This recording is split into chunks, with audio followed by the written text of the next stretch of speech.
Hey, bonjour à tous et bienvenue à vous dans ce top des meilleurs films de 2018. Je suis de retour. Bon, par contre, j'ai commencé le tournage de ces vidéos avec le flop, donc du coup, je mets tout mon baratin au début du flop assez rapidement pour pas trop perdre de temps. On est là pour parler de films et pas de mon année 2018 où j'étais pas très présent.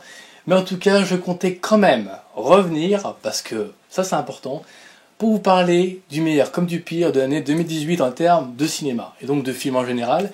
J'ai fait le flop qui est juste avant, enfin que j'ai tourné juste avant, donc si vous êtes passé par le flop, ben re-salut, ou bien, voilà, rebonjour, rebonsoir comme vous voulez. Et donc du coup, dans cette vidéo, on va se laquer à mes plus belles expériences en termes de films, en termes de cinéma de 2018. Et pareil, je vous préviens, et je l'ai déjà dit dans le flop et je le redis ici, c'est un top personnel. C'est un top totalement subjectif, donc si jamais il y a des films que vous n'aimez pas qui sont dans ce top, ne m'en voulez pas, c'est pas grave, on va pas se faire la guerre en commentaire. Donc voilà, tu poses ton pistolet, tu poses ton couteau, tu poses ta bite, tu poses tout ce que t'as entre les mains, mais tu ne m'assassines pas en commentaire. Parce que je parle de mes expériences personnelles, de mes meilleures expériences personnelles. Donc voilà, si t'as pas aimé un film qui est dans ce top, bah c'est pas grave, on t'en voudra pas, c'est comme ça, c'est la vie, chacun ses goûts, chacun ses expériences. On n'a pas reçu le film pareil toi et moi, donc sois tolérant.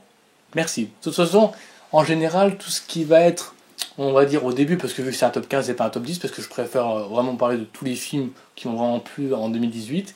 Les premiers films dont je vais parler, c'est plus des bonnes surprises, tu as le droit de pas les aimer. Par contre, après, vraiment, je vais vraiment te dire que il faut voir les films parce que c'est vachement bien. Donc voilà, donc après, si t'aimes pas les films qui sont numéro 1, numéro 2, numéro 3, c'est pas grave, mais j'expliquerai mon avis personnel. Donc voilà.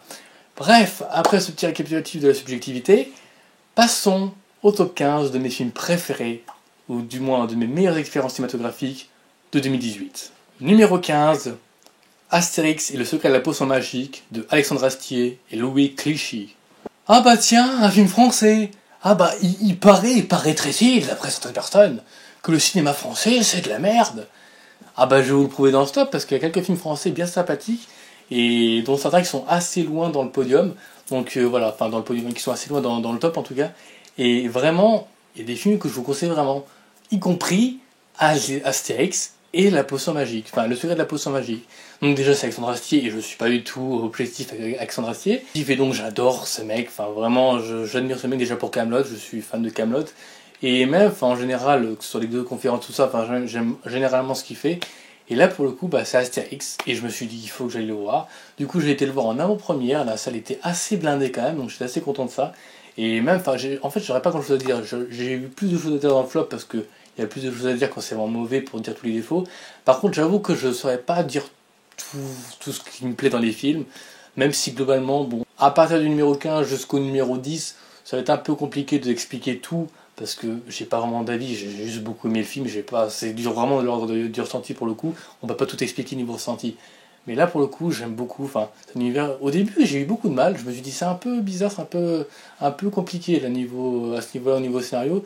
Et j'ai trouvé un peu bâclé le début. Enfin, le début, ouais, je me suis dit, c'est un peu trop rapide quand même. Mais le film, en général, se porte plutôt bien. Enfin, vraiment, tout est très cool, c'est très beau déjà, c'est vraiment très beau.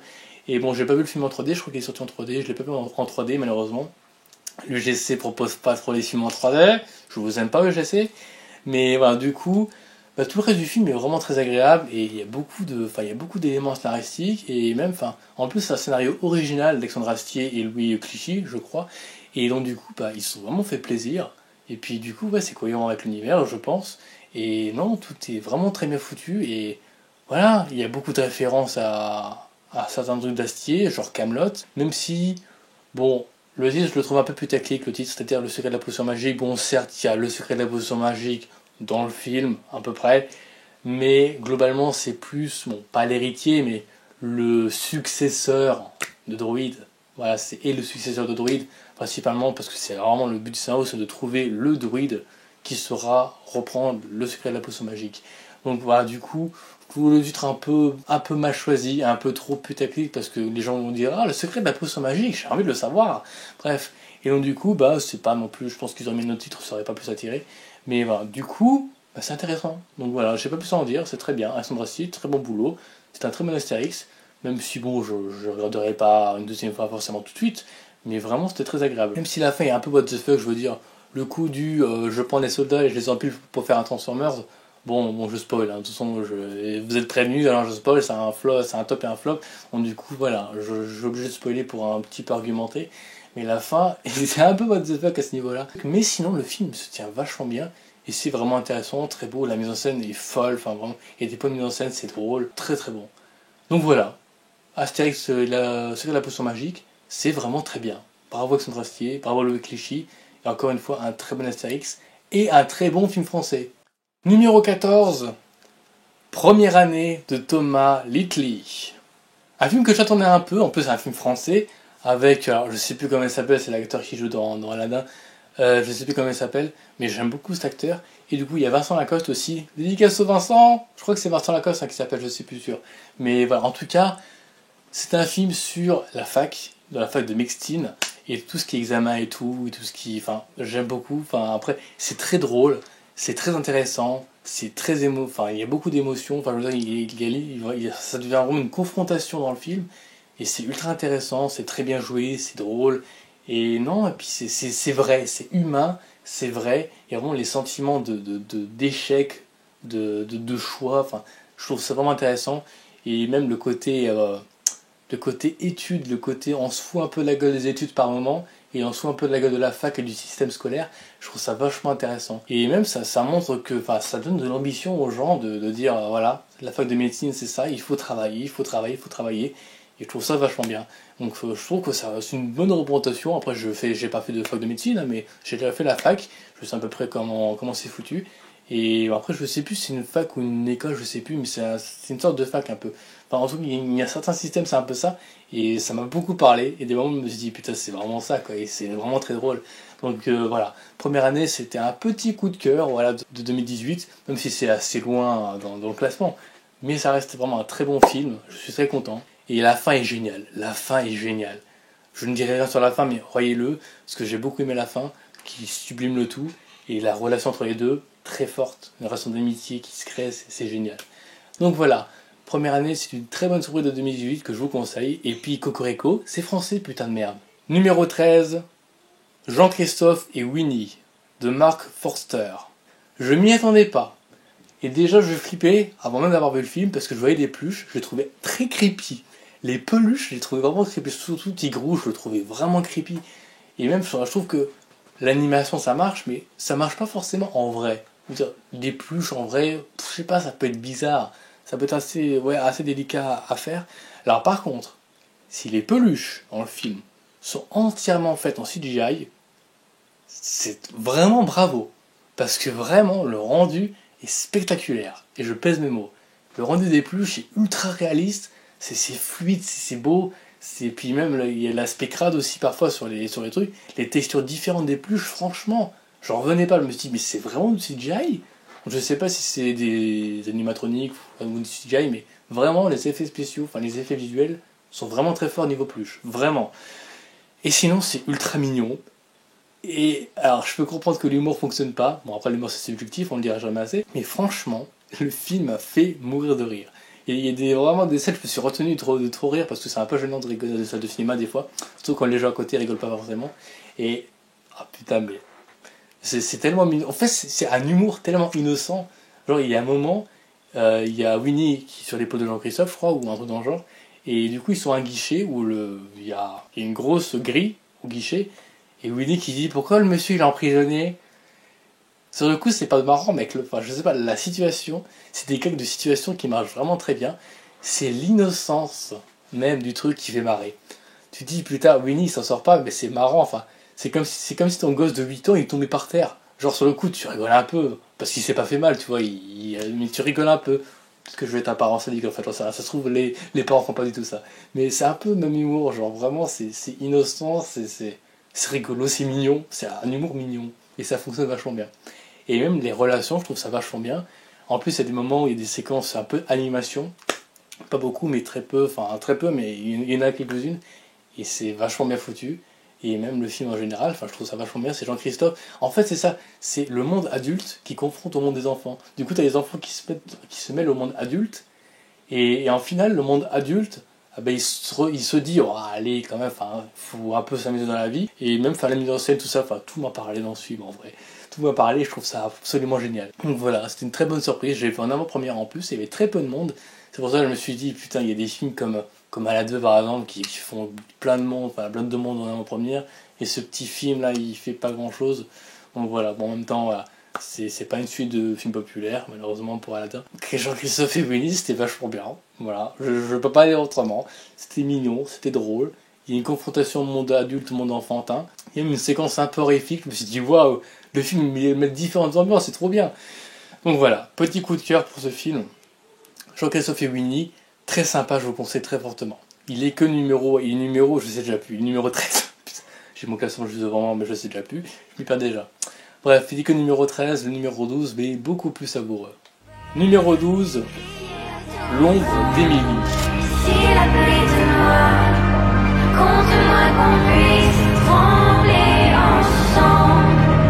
Si le jour ne vient pas, la nuit est perdue, compte-moi qu'on puisse crier. Alors par contre, je ne sais plus le nom de la réal, je ne l'ai pas noté parce que je notais tous les noms de réal pour au moins dire chacun leur tour le nom de réal. J'ai pas noté le nom du réal, donc voilà, je le mets là. C'était une très bonne surprise. Alors déjà, la bande-annonce, je crois que c'est la meilleure bande-annonce que j'ai vue de 2018. La bande-annonce c'est génial, en plus c'est une musique de Cœur de Pirate, j'écoute pas vraiment Cœur de Pirate en général du tout, mais cette musique est vraiment magnifique, et la bande-annonce est super stylisée, super belle, enfin, elle est originale, et même c'est poétique, c'est ça, enfin, vraiment je trouve ça vachement bien. Alors, je suis d'accord, par rapport à l'avis d'un ami à moi, Nicolas 78, qui dit que c'est un petit peu trop film de roman, film qui devrait être en roman.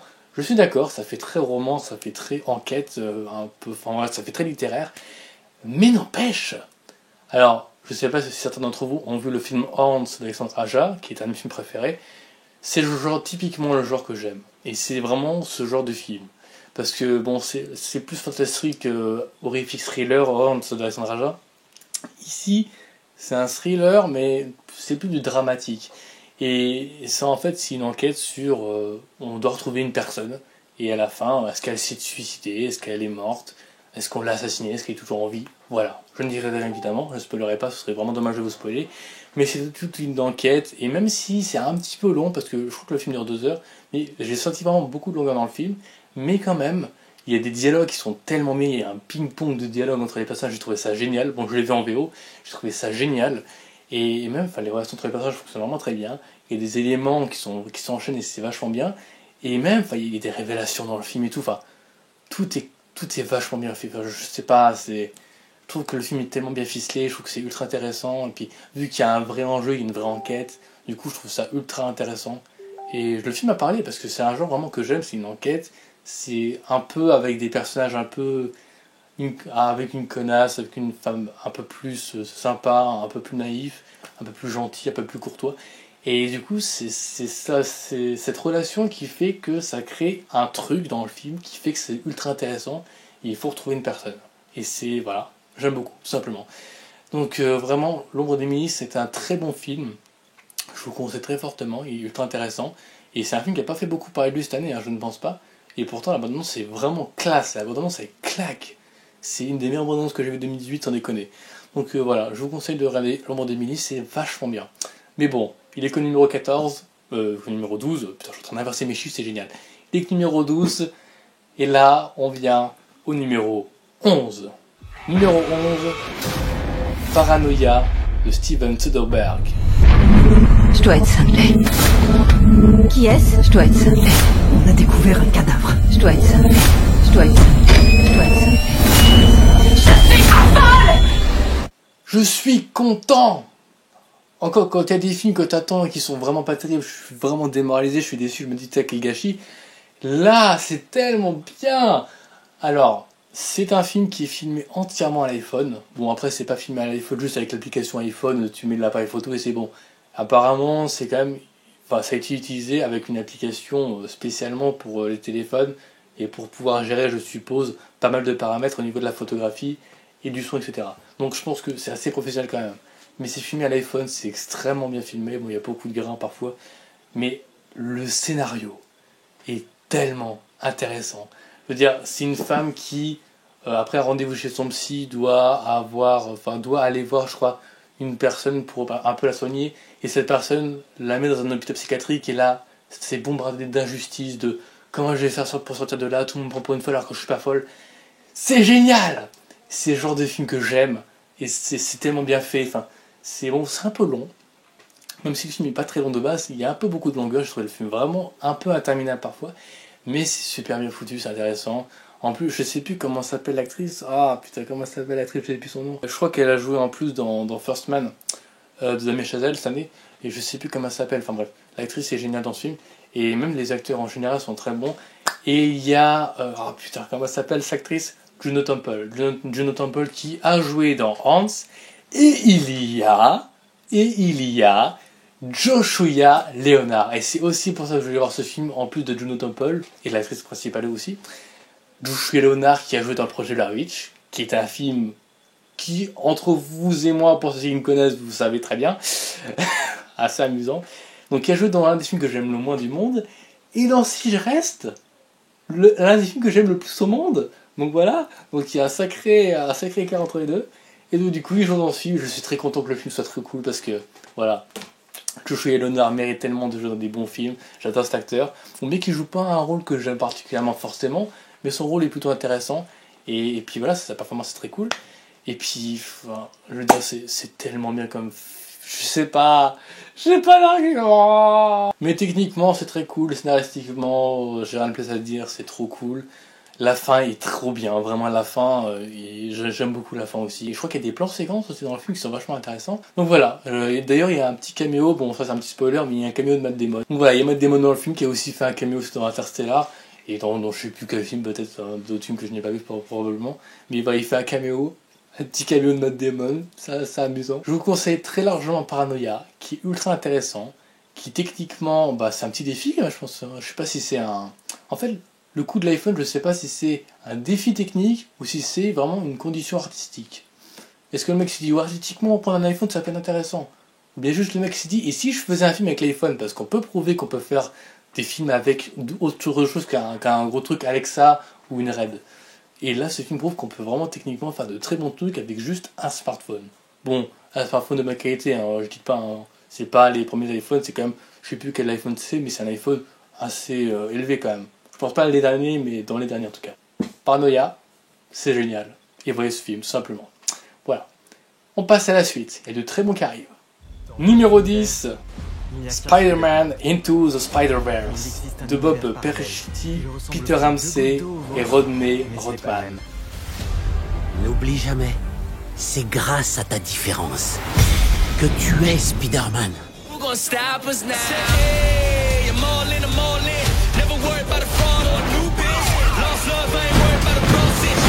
Je vois une étincelle en toi, incroyable. Je sais pas ce que tu feras avec, mais tu seras génial.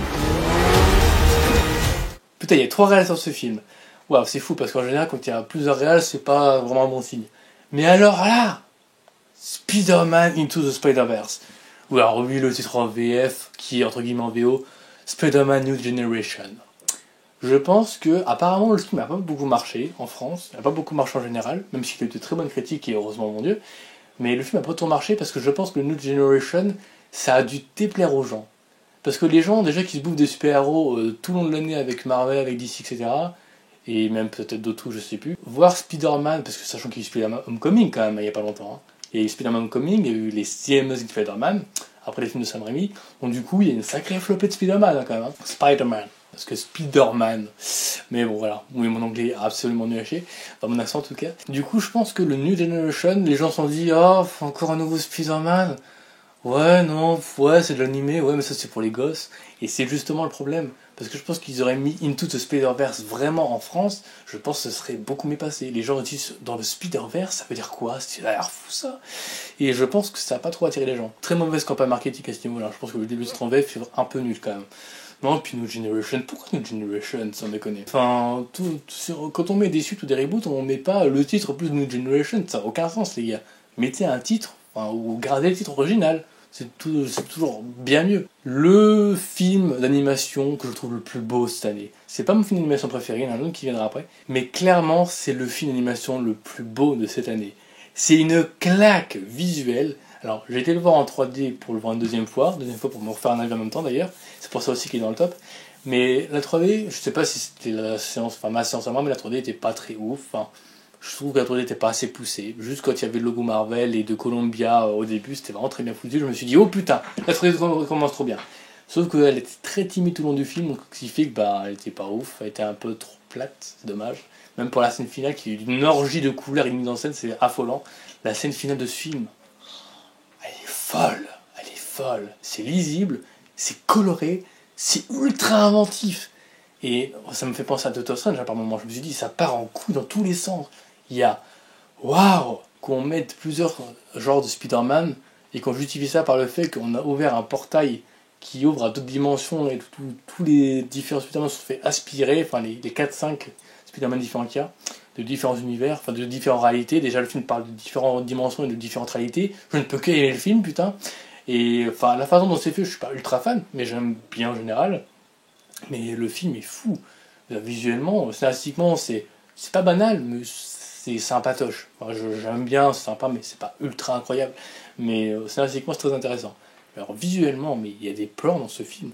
En fait, ce film-là, j'ai découvert très hasardeusement, je sais pas si ça se dit hasardeusement, mais de façon totalement par hasard, parce que je suis abonné à une chaîne de Sony, et ils avaient mis une bonne annonce. Et à un moment donné, j'ai vu dans mes abonnements qu'il y avait cette miniature avec Spider-Man, enfin ce corps qui montait, enfin du coup qui descendait parce que la caméra est inversée, qui descendait vers tous ces bâtiments. Je me suis dit, putain, il y a un truc de fou là. J'ai vu la bande-annonce, ma rétine a explosé. Je me suis dit, what? Ça a l'air fou. Et effectivement, c'est fou. En plus, il y a... Alors, je sais pas comment on appelle ça, mais il y a le rouge et bleu qui... Je sais plus comment on appelle ça. Bref, j'ai plus le mot, mais cet effet, en plus, il y a un truc... Donc déjà, cet effet est vraiment magnifique. Mais en plus, il y a un truc que je comprenais pas, parce que ma première séance n'était pas en 3D. Du coup, je me suis dit, c'est très bizarre à ce niveau de l'image. C'est que, vous savez, en 3D, quand on enlève les lunettes, la 3D, c'est l'image dédoublée. Pour donner cet effet vraiment en 3D, parce qu'on est avec deux yeux. Donc du coup, l'image est dédoublée pour faire un effet de relief avec les lunettes. Et du coup, dans ce film, sans la 3D, il y a quand même un effet d'image inverse, enfin d'image décalée. Et là, je me suis dit, mais c'est en 3D ou c'est pas en 3D? Je comprends rien. Et je vois tous les gens à côté de moi, ils n'étaient pas avec leurs lunettes. Enfin, je me suis dit, j'ai bien trouvé une séance en 2D quand même. Mais cette technique est ultra intéressante et j'ai trouvé ça hyper ingénieux quand j'ai compris. C'est au niveau de la mise au point. Parce qu'en réalité, quand c'est décalé, c'est hors de la zone de netteté. En fait, je vous explique, quand vous avez un dialogue dans des films, des fois c'est flou en arrière-plan. Pour que dire, le personnage est là, concentre-toi là-dessus, le flou derrière, c'est pas intéressant, on s'en fout. Et donc du coup, quand c'est décalé, eh ben ça veut dire que c'est flou. Et en fait, il n'y a aucun flou dans ce film, il n'y a aucun flou dans l'image, parce qu'ils ont remplacé le flou par justement cette déconnexion d'image, enfin ce décalage d'image. Ce qui fait que quand la mise au point se fait, eh ben ça revient d'un coup. Et je trouve ça ultra ingénieux de remplacer la profondeur de champ par le flou d'arrière-plan par une image qui se décale. C'est tellement ingénieux. Déjà, esthétiquement, c'est ultra intéressant. Je veux dire, ça change. Et c'est pour ça, à un moment donné, on voit une araignée en gros plan. Ben, au début, elle est doublée, et après, hop, là, soit. Mais là, j'ai compris. Je me suis dit, ah, mais c'est la mise au point qui... Ah, mais c'est génial! Du coup, encore plus avec ce truc, ça rend l'image, ça la sublime, tout simplement. Ça sublime la mise en scène qui est déjà bien badass. Et même, il y a plein de décors dans ce film. Il y a même des séquences un peu plus peinture avec le caïd qui explique en flashback ses souvenirs. C'est magnifique, c'est magnifique. Donc scénaristiquement, c'est très cool, c'est ultra intéressant. Ça prend vraiment l'univers de Spider-Man. En plus, ça reprend les films de Sam Raimi avant. D'ailleurs, ça reprend pas ni Spider-Man Homecoming, ni les Amazing de Mark Webb. Donc à mon avis, il a dû se dire, je prends que les films de Sam Raimi, c'est le plus intéressant. Pourtant, j'aime bien les autres aussi, du calme. Enfin voilà, du coup, il a pris des scènes assez amusantes de flashback et c'était ultra intéressant. Donc voilà, voyez Spider-Man Into the Spider-Verse, parce que c'est une orgie de couleurs, de créativité. Statistiquement, c'est vraiment intéressant et c'est bombardé d'idées. C'est un comics visuel, ils ont tout compris, c'est des génies, tout simplement. C'est des putains de génies pour cette idée visuelle, pour ce mélange d'animation, de comics. Et je sais pas, ils s'amusent avec la mise en scène, c'est ça qui est génial, c'est qu'ils s'amusent. Ils se sont dit, on va faire ça, on peut faire ça, et ben on va le faire, on va le pousser jusqu'au bout, à fond, on va appuyer, sans dégoûter, et ça fonctionne parfaitement. Et c'est pour ça que c'est le plus beau film d'animation, pas le meilleur, pas forcément le meilleur pour moi, le plus beau film d'animation de 2018, et vraiment, S'il pouvait avoir un Oscar, ce serait parfait. Et je respecterai un petit peu plus la cérémonie des Oscars en général. Donc voilà, regardez Spider-Man Into the Spider-Verse, indispensable de 2018. L'immanquable. Voilà. Bref, il y a mieux dans mon cœur. Désolé, il y a mieux dans mon cœur. Donc on passe à la suite. Et alors là, la suite, on va pas du tout se mettre d'accord. Je le sais, la suite, on va pas du tout se mettre d'accord. Le numéro 9, il va tellement en dégoûter, mais beaucoup, je le sais. Je le sais. Numéro 9, Les Tuches 3 d'Olivier Barrault. 7% des voix, paraît que c'est beaucoup. Ça c'est énorme, ça veut dire que sur 7 Français, il y en a 5 qui votent pour toi. Une déclaration s'il vous plaît, monsieur Papin. Bon courage. Au nouveau président. Non, aux Français. Et je cours à l'Élysée, moi c'est Jeff. Je suis désolé. Je suis désolé. Non, erreur, je ne suis pas désolé. Et là, on va se calmer tout de suite. Parce que je vous entends dire, parce que j'ai de très bonnes oreilles, je vous entends dire déjà que c'est un navet, que c'est une des pires comédies françaises, que c'est une mauvaise comédie, que c'est un film français nul, une connerie monumentale. Vous n'avez pas compris le film. Je suis désolé de vous dire ça, je maintiens le fait que ce film est une bonne comédie française. Si vous voulez voir des mauvaises comédies françaises, allez voir mon flop. Vous allez voir de très mauvaises comédies françaises qui vraiment sont nulles à chier et qui s'en battent les couilles de leur propre cohérence, de leur propre scénario eux-mêmes. Là, c'est une bonne comédie française. Et vous voulez savoir pourquoi? Parce que Les Tuches 3, comme le premier et le 2, le premier que j'aime bien sans plus, le deuxième que j'ai beaucoup mieux préféré, le 3 qui est toujours une excellente suite et vraiment bravo, juste bravo, enfin, avoir fait une très bonne suite, franchement bravo. C'est une parodie, les mecs, une parodie. Si vous ne comprenez pas ce mot, vous n'aimerez pas ce film. Si vous croyez vraiment que c'est un truc qui se prend au sérieux, les gars, vous êtes complètement cons. Je veux dire, ça, à aucun moment ça se prend au sérieux. Les Tuches sont des personnages débiles. Les Tuches sont là pour parodier tous les trucs là. Et ça parodie justement les élections présidentielles. Ça parodie comment un trou du cul pourrait être à l'Élysée. Et même s'il y a un gros message de merde, je vais en parler dans le film, il y a un petit message de merde que j'ai pas trop adhéré, qui c'est dommage dans le film, mais voilà. Je le soulignerai quand même. C'est une bonne comédie française. Après, je suis d'accord, il y a... Quand Jeff Tuch est aux élections et qu'il se fait élire, juste avant ils disent alors lui il a fait cette connerie là, lui il a fait cette connerie là. C'est très bâclé, mais à mon avis c'est pas le but du film. Le but c'est vraiment de mettre de la connerie dans le truc et de totalement parodie en fait. Il n'y a rien qui est trop sérieux dans ce film. Si vous pensez que c'est débile, c'est juste parce que ça se prend pas au sérieux. Et il y a des trucs qui se font rapidement parce que c'est pas le but du film. Ils auraient pu plus travailler, je suis d'accord, le truc, parce que bon, le coup du lui il a tué un panda. Et lui, il est en boîte de nuit, il a fait la fête, alors que c'est sa vie privée, il fait ce qu'il veut, mais c'est un président, c'est un être humain. Enfin, même si c'est un candidat de l'élection présidentielle, c'est un être humain quand même. Je parle beaucoup trop vite. Et du coup, ma diction est géniale. Même si c'est un peu bâclé, ça reste du comique, ça reste de la comédie, ça reste de la parodie. Je vais jamais assez dire le mot parodie, je suis désolé, mais bon, comprenez, le film reste dans sa cohérence, reste dans son univers, et même si ça peut être parfois sembler un peu poussé, genre la scène avec Angela Merkel, c'est très poussé, mais c'est de la caricature. C'est de la caricature. C'est normal. C'est normal que les accents soient un peu trop prononcés et que des fois, que ça va trop loin pour vous, j'en sais rien, mais c'est vraiment ingénieux. Il y a une scène que j'ai trouvé qui marche vraiment super bien, et même il y a plein de jeux de mots qui marchent super bien, enfin plein de trucs, plein de conneries qui marchent super bien, mais il y a un moment donné où le mec présente l'Élysée, présente les lieux, etc. à la famille Tuche, et il y a une énorme armoire dans le mur où il y a plein de bouteilles de vin et plein de bouteilles de trucs d'alcool, je suppose, j'en sais rien. Et en fait, les trucs là s'allument en tapant dans les mains. Du coup, les Tuches, ils voient que ça s'allume, ça s'éteint. Du coup, ils applaudissent. Parce qu'ils trouvent ça incroyable, ils disent putain, c'est génial. Et vu qu'ils applaudissent dans les mains, bah du coup, ça fait tac, tac, tac, tac, et ça explose. Je trouve ça génial, moi, je trouve ça mais merveilleux. Je me suis dit, mais putain, ça, c'est inventif. Et ça, c'est l'humour de situation et ça pourrait marcher dans la vraie vie. Je veux dire, une famille un peu de trou du cul comme ça, ben ça peut faire ça. Et je trouve ça génial. Et c'est pas parce que je dis que je trouve ça génial que je dirais que c'est objectivement bon. Je dis que c'est bon parce que c'est honnête, ça se fout pas la gueule du monde. Sauf pour un élément. Parce que autant dans les autres films, Donald, donc le fils le plus jeune, était ultra intéressant et donnait un côté un peu plus intelligent au truc. Enfin, il essaie de dire hey, vous êtes cons, c'est comme ça que ça fonctionne. Et là, pour le coup, dans le film, ils se sont dit tiens, on va lui faire avoir un peu ses hormones. Du coup, on va lui faire imaginer plein de trucs sexuels autour de lui parce que il commence à grandir et à avoir sa puberté, le petit Donald. Du coup, il commence à avoir ces petites pensées un peu sexuelles et un peu sous-entendues. Du coup, il y a des trucs, c'est super intéressant. En revanche, du coup, il part en thérapie, entre guillemets, dans la nature, pour un peu s'extirper de tout ça et retirer sa boule qu'il a en lui.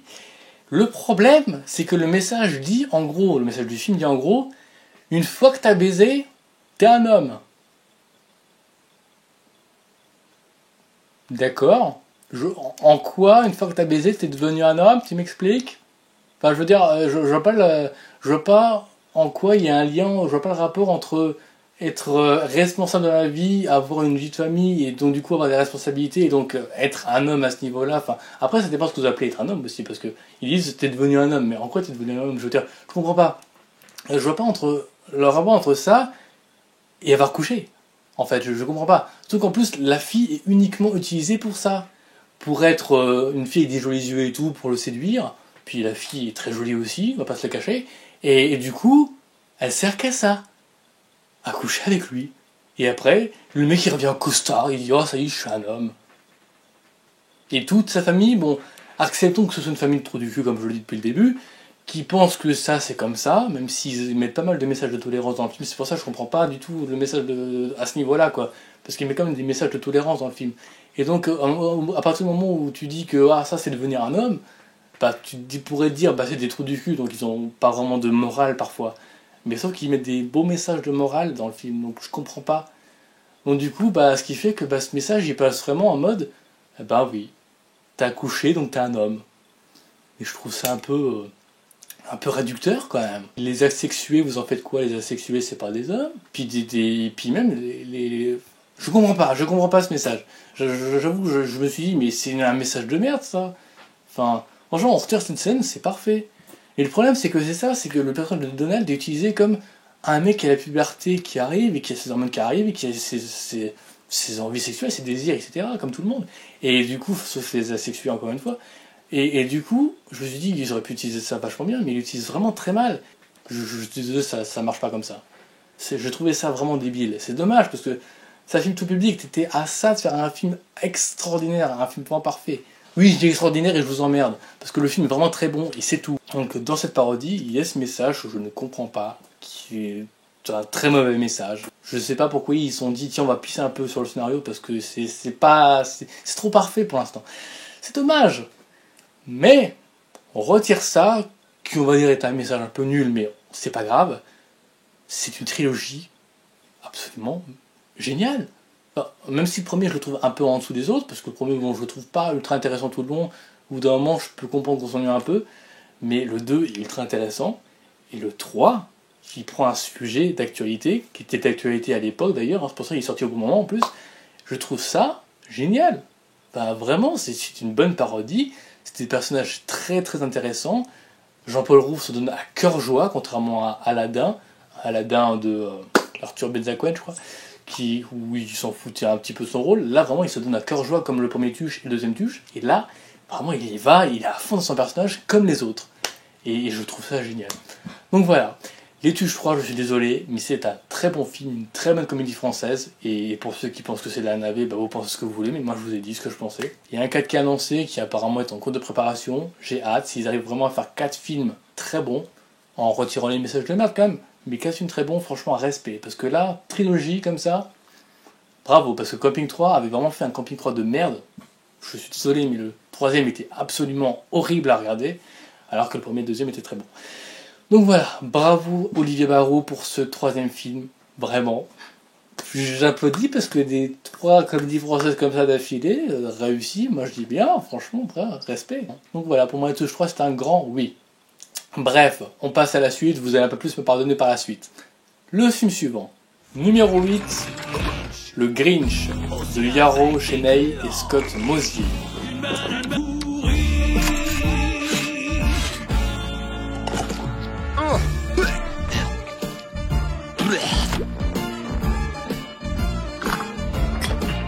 Alors il faut savoir que j'attendais pas trop ce film, disons que j'ai vu la bande annonce, je me suis dit encore un Grinch, genre adapté au Grinch au cinéma encore.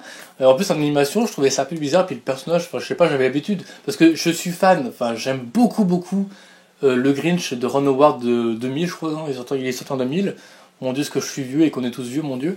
Et du coup, je me suis dit, ouais, réadapter ça, bon, le design du Grinch, je trouvais ça assez... Je sais pas, j'étais pas trop fan de base. Donc du coup, je suis allé avec zéro attente, enfin très peu d'attente. Je me suis dit, bon, au moins, ce sera peut-être divertissant, j'en sais rien, ce sera très, très sympathique. Et il s'avère que, très très bonne surprise, parce que, alors déjà, le truc qui est cool, c'est que le film de Ron Howard était assez loufoque et assumait vraiment son version live et tout. Là, le film assume pleinement son animation.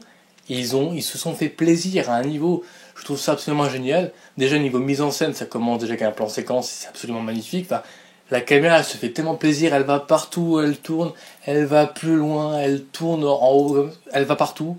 Et en plan séquence, parfois, c'est vraiment magnifique. D'ailleurs, je l'avais avant en 3D. Pour 2-3 plans, la 3D est très sympa, sinon, elle ne sert pas à grand chose. Enfin, de ce que j'ai vu en tout cas. Mais voilà, le film, niveau mise en scène, déjà, il se fait vraiment gravement plaisir et c'est très drôle. Enfin, il y a vraiment des gags de situation. Il y a des idées de mise en scène de fou. Autant dans le film, tu te dis, ouais, ils ont fait comme ça, ils ont piqué, enfin, le Grinch a piqué des cadeaux comme ça. Comment là, il va faire une animation pour piquer?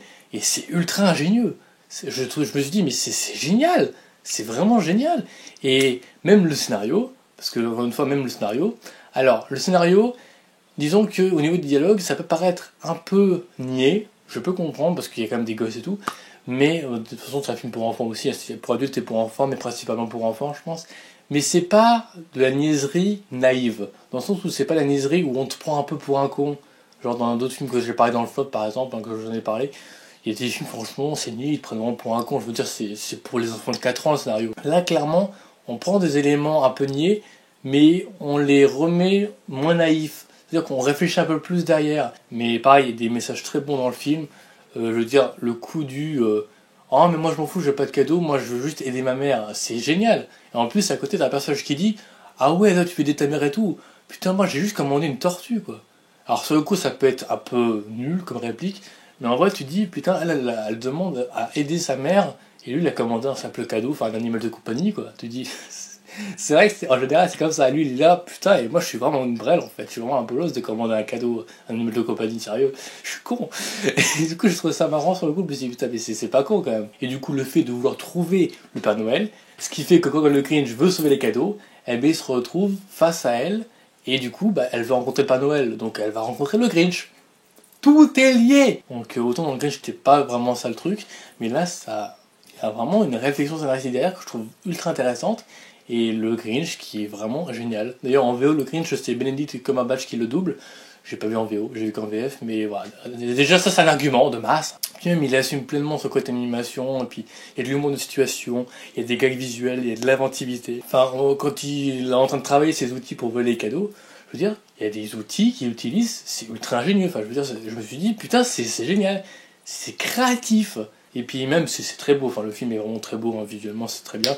Il y a des scènes, je peux comprendre que ce soit un peu trop niais, que ce soit un petit peu trop oh c'est Noël, c'est trop mignon, oh là là, qu'est-ce qu'on est drôle dans ce film.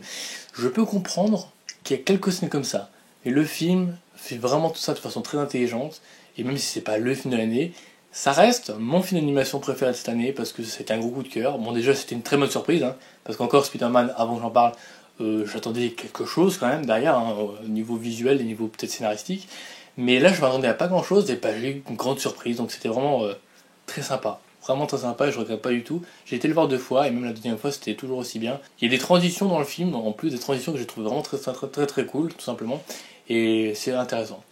Donc voilà, le Grinch, c'est un très bon film d'animation, mon film d'animation préféré. C'est pas le meilleur de 2018, clairement.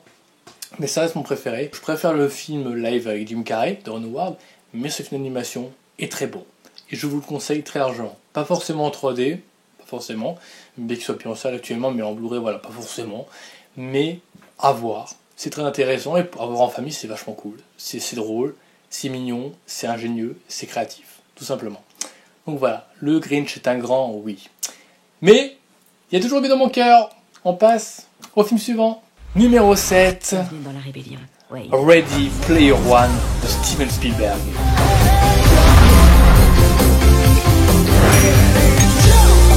Comme beaucoup d'entre vous, je ne venais ici que pour m'évader. Le grand maître est de retour.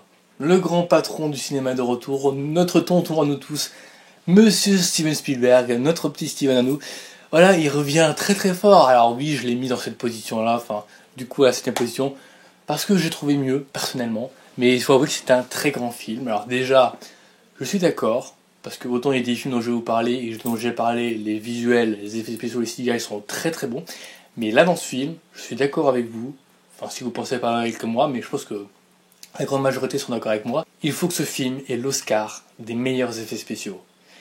Je ne déconne pas, vraiment tout le monde sera d'accord je pense, mais vraiment il faut un Oscar pour ce film, parce que au niveau effets spéciaux, même c'est du très bon cette année, il faut le dire quand même, je vais en parler pour d'autres films d'ailleurs, mais vraiment, il y a un truc, enfin, il y a un réalisme, il y a une texture sur chaque truc, c'est démentiel.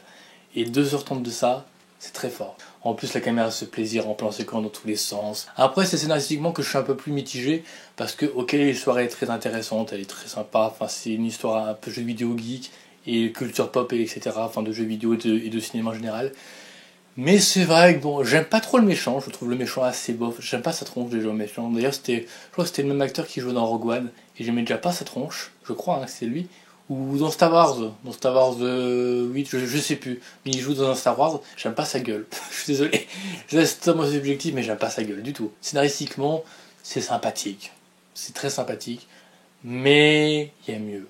Enfin, j'ai pas été à 100% conquis par le scénario, c'est pas banal, mais c'est classique, je veux dire, il y a un but, alors ok, il y a quelques trucs, genre il devait signer le contrat, en final il a pas signé machin. Ok, c'est intéressant, il y a des questions morales. Mais bon, c'est pas le scénario de l'année. On va pas se mentir quand même. Enfin, je veux dire, le mec qui doit résoudre des énigmes et tout, voilà. Et en final, il l'a réussi et tout va bien, tout est bien qui finit bien. Il finit avec sa copine et voilà. Et après, on finit avec un message. Ouais, le jeu vidéo c'est bien, mais la réalité c'est bien aussi. Hein? Franchement, j'étais pas loin de rigoler à ça la première fois que j'ai dit ça. Je me suis dit, mais c'est ça votre message de fin, les gars? Enfin, ouais, c'est bien, mais enfin, voilà, vous avez pas mieux quand même en réserve. Je veux dire, c'est Steven Spielberg, hein, c'est pas un manche. Après, je sais pas qui est au scénario, mais voilà. Donc, voilà, néo-scénaristique, je me suis dit, ouais, sympa. Et le méchant, j'aime pas, il est pas très charismatique, et puis j'aime pas sa gueule. C'est totalement subjectif, c'est génial. Mais voilà, je veux dire. Même si le film est magnifique, le scénario, il est très cool, mais il reste sympa. Et c'est sans doute la plus grosse tuerie visuelle qu'on aura eu en 2018, sans déconner, niveau CGI en tout cas, parce qu'il y a des films très beaux qu'on a eu, niveau photographie et tout, mais là, niveau CGI, c'est du haut level. Ça va clairement devenir une référence en effets spéciaux, et pas forcément scénario, je le répète, mais au niveau effets spéciaux, c'est très fort. Donc voilà pour Ready Player One, j'ai pas plus à dire que ça. Bravo Monsieur Spielberg, encore un très grand film de divertissement, un film qui va marquer l'histoire du cinéma, ça c'est sûr. Puis les références excellentes, voilà, j'ai envie de dire. Et voilà, la référence à Shining par exemple, parce que la scène de Shining, bien que la scène de Shining soit utilisée de façon, bon pas la meilleure qui soit je trouve, hein, c'est sympa, c'est drôle quand t'as la référence. Je veux dire, t'as vu le film, t'es en train de rigoler devant la scène, hein, c'était mon cas, je me suis dit ah c'est marrant, et pas marrant dans le sens où c'est marrant mais c'est nul, dans le sens où c'est marrant parce que c'est bien fait, c'est drôle et c'est bien, c'est vraiment sympa comme référence. L'utilisation, voilà, c'est sympatoche en plus, mais voilà, globalement Ready Player One c'était une très bonne surprise, pas mon film préféré de 2018 mais clairement du grand niveau. Mais dans mon cœur il s'est fait dépasser par un film. Le film suivant, numéro 6, Aquaman de James Wan. L'Atlantide a toujours eu un roi. Aujourd'hui, il y faut plus.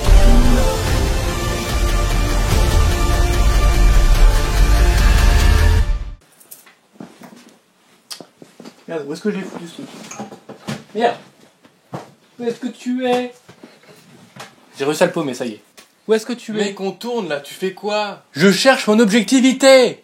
Je suis désolé, mais dans mon cœur, c'est James Wan! Et je suis absolument pas objectif! Ça fait 2 ans et demi que j'attendais ce film.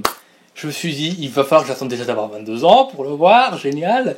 Et après Conjuring 2, qui était une perle de l'horreur, c'est du cinéma fantastique et horrifique, je me suis dit, putain, on va le mettre dans un projet qui s'appelle Aquaman, je veux dire, il va chez DC, parce que moi je suis plus Marvel, mais je suis pas fâché avec DC, hein. C'est pour ça, Il y en a qui devraient se dire, ouais, ça y est, il se met sur DC, enfin, il est à fond sur DC parce que c'est James Wan. Non, je n'ai jamais été fâché avec DC, sachez-le.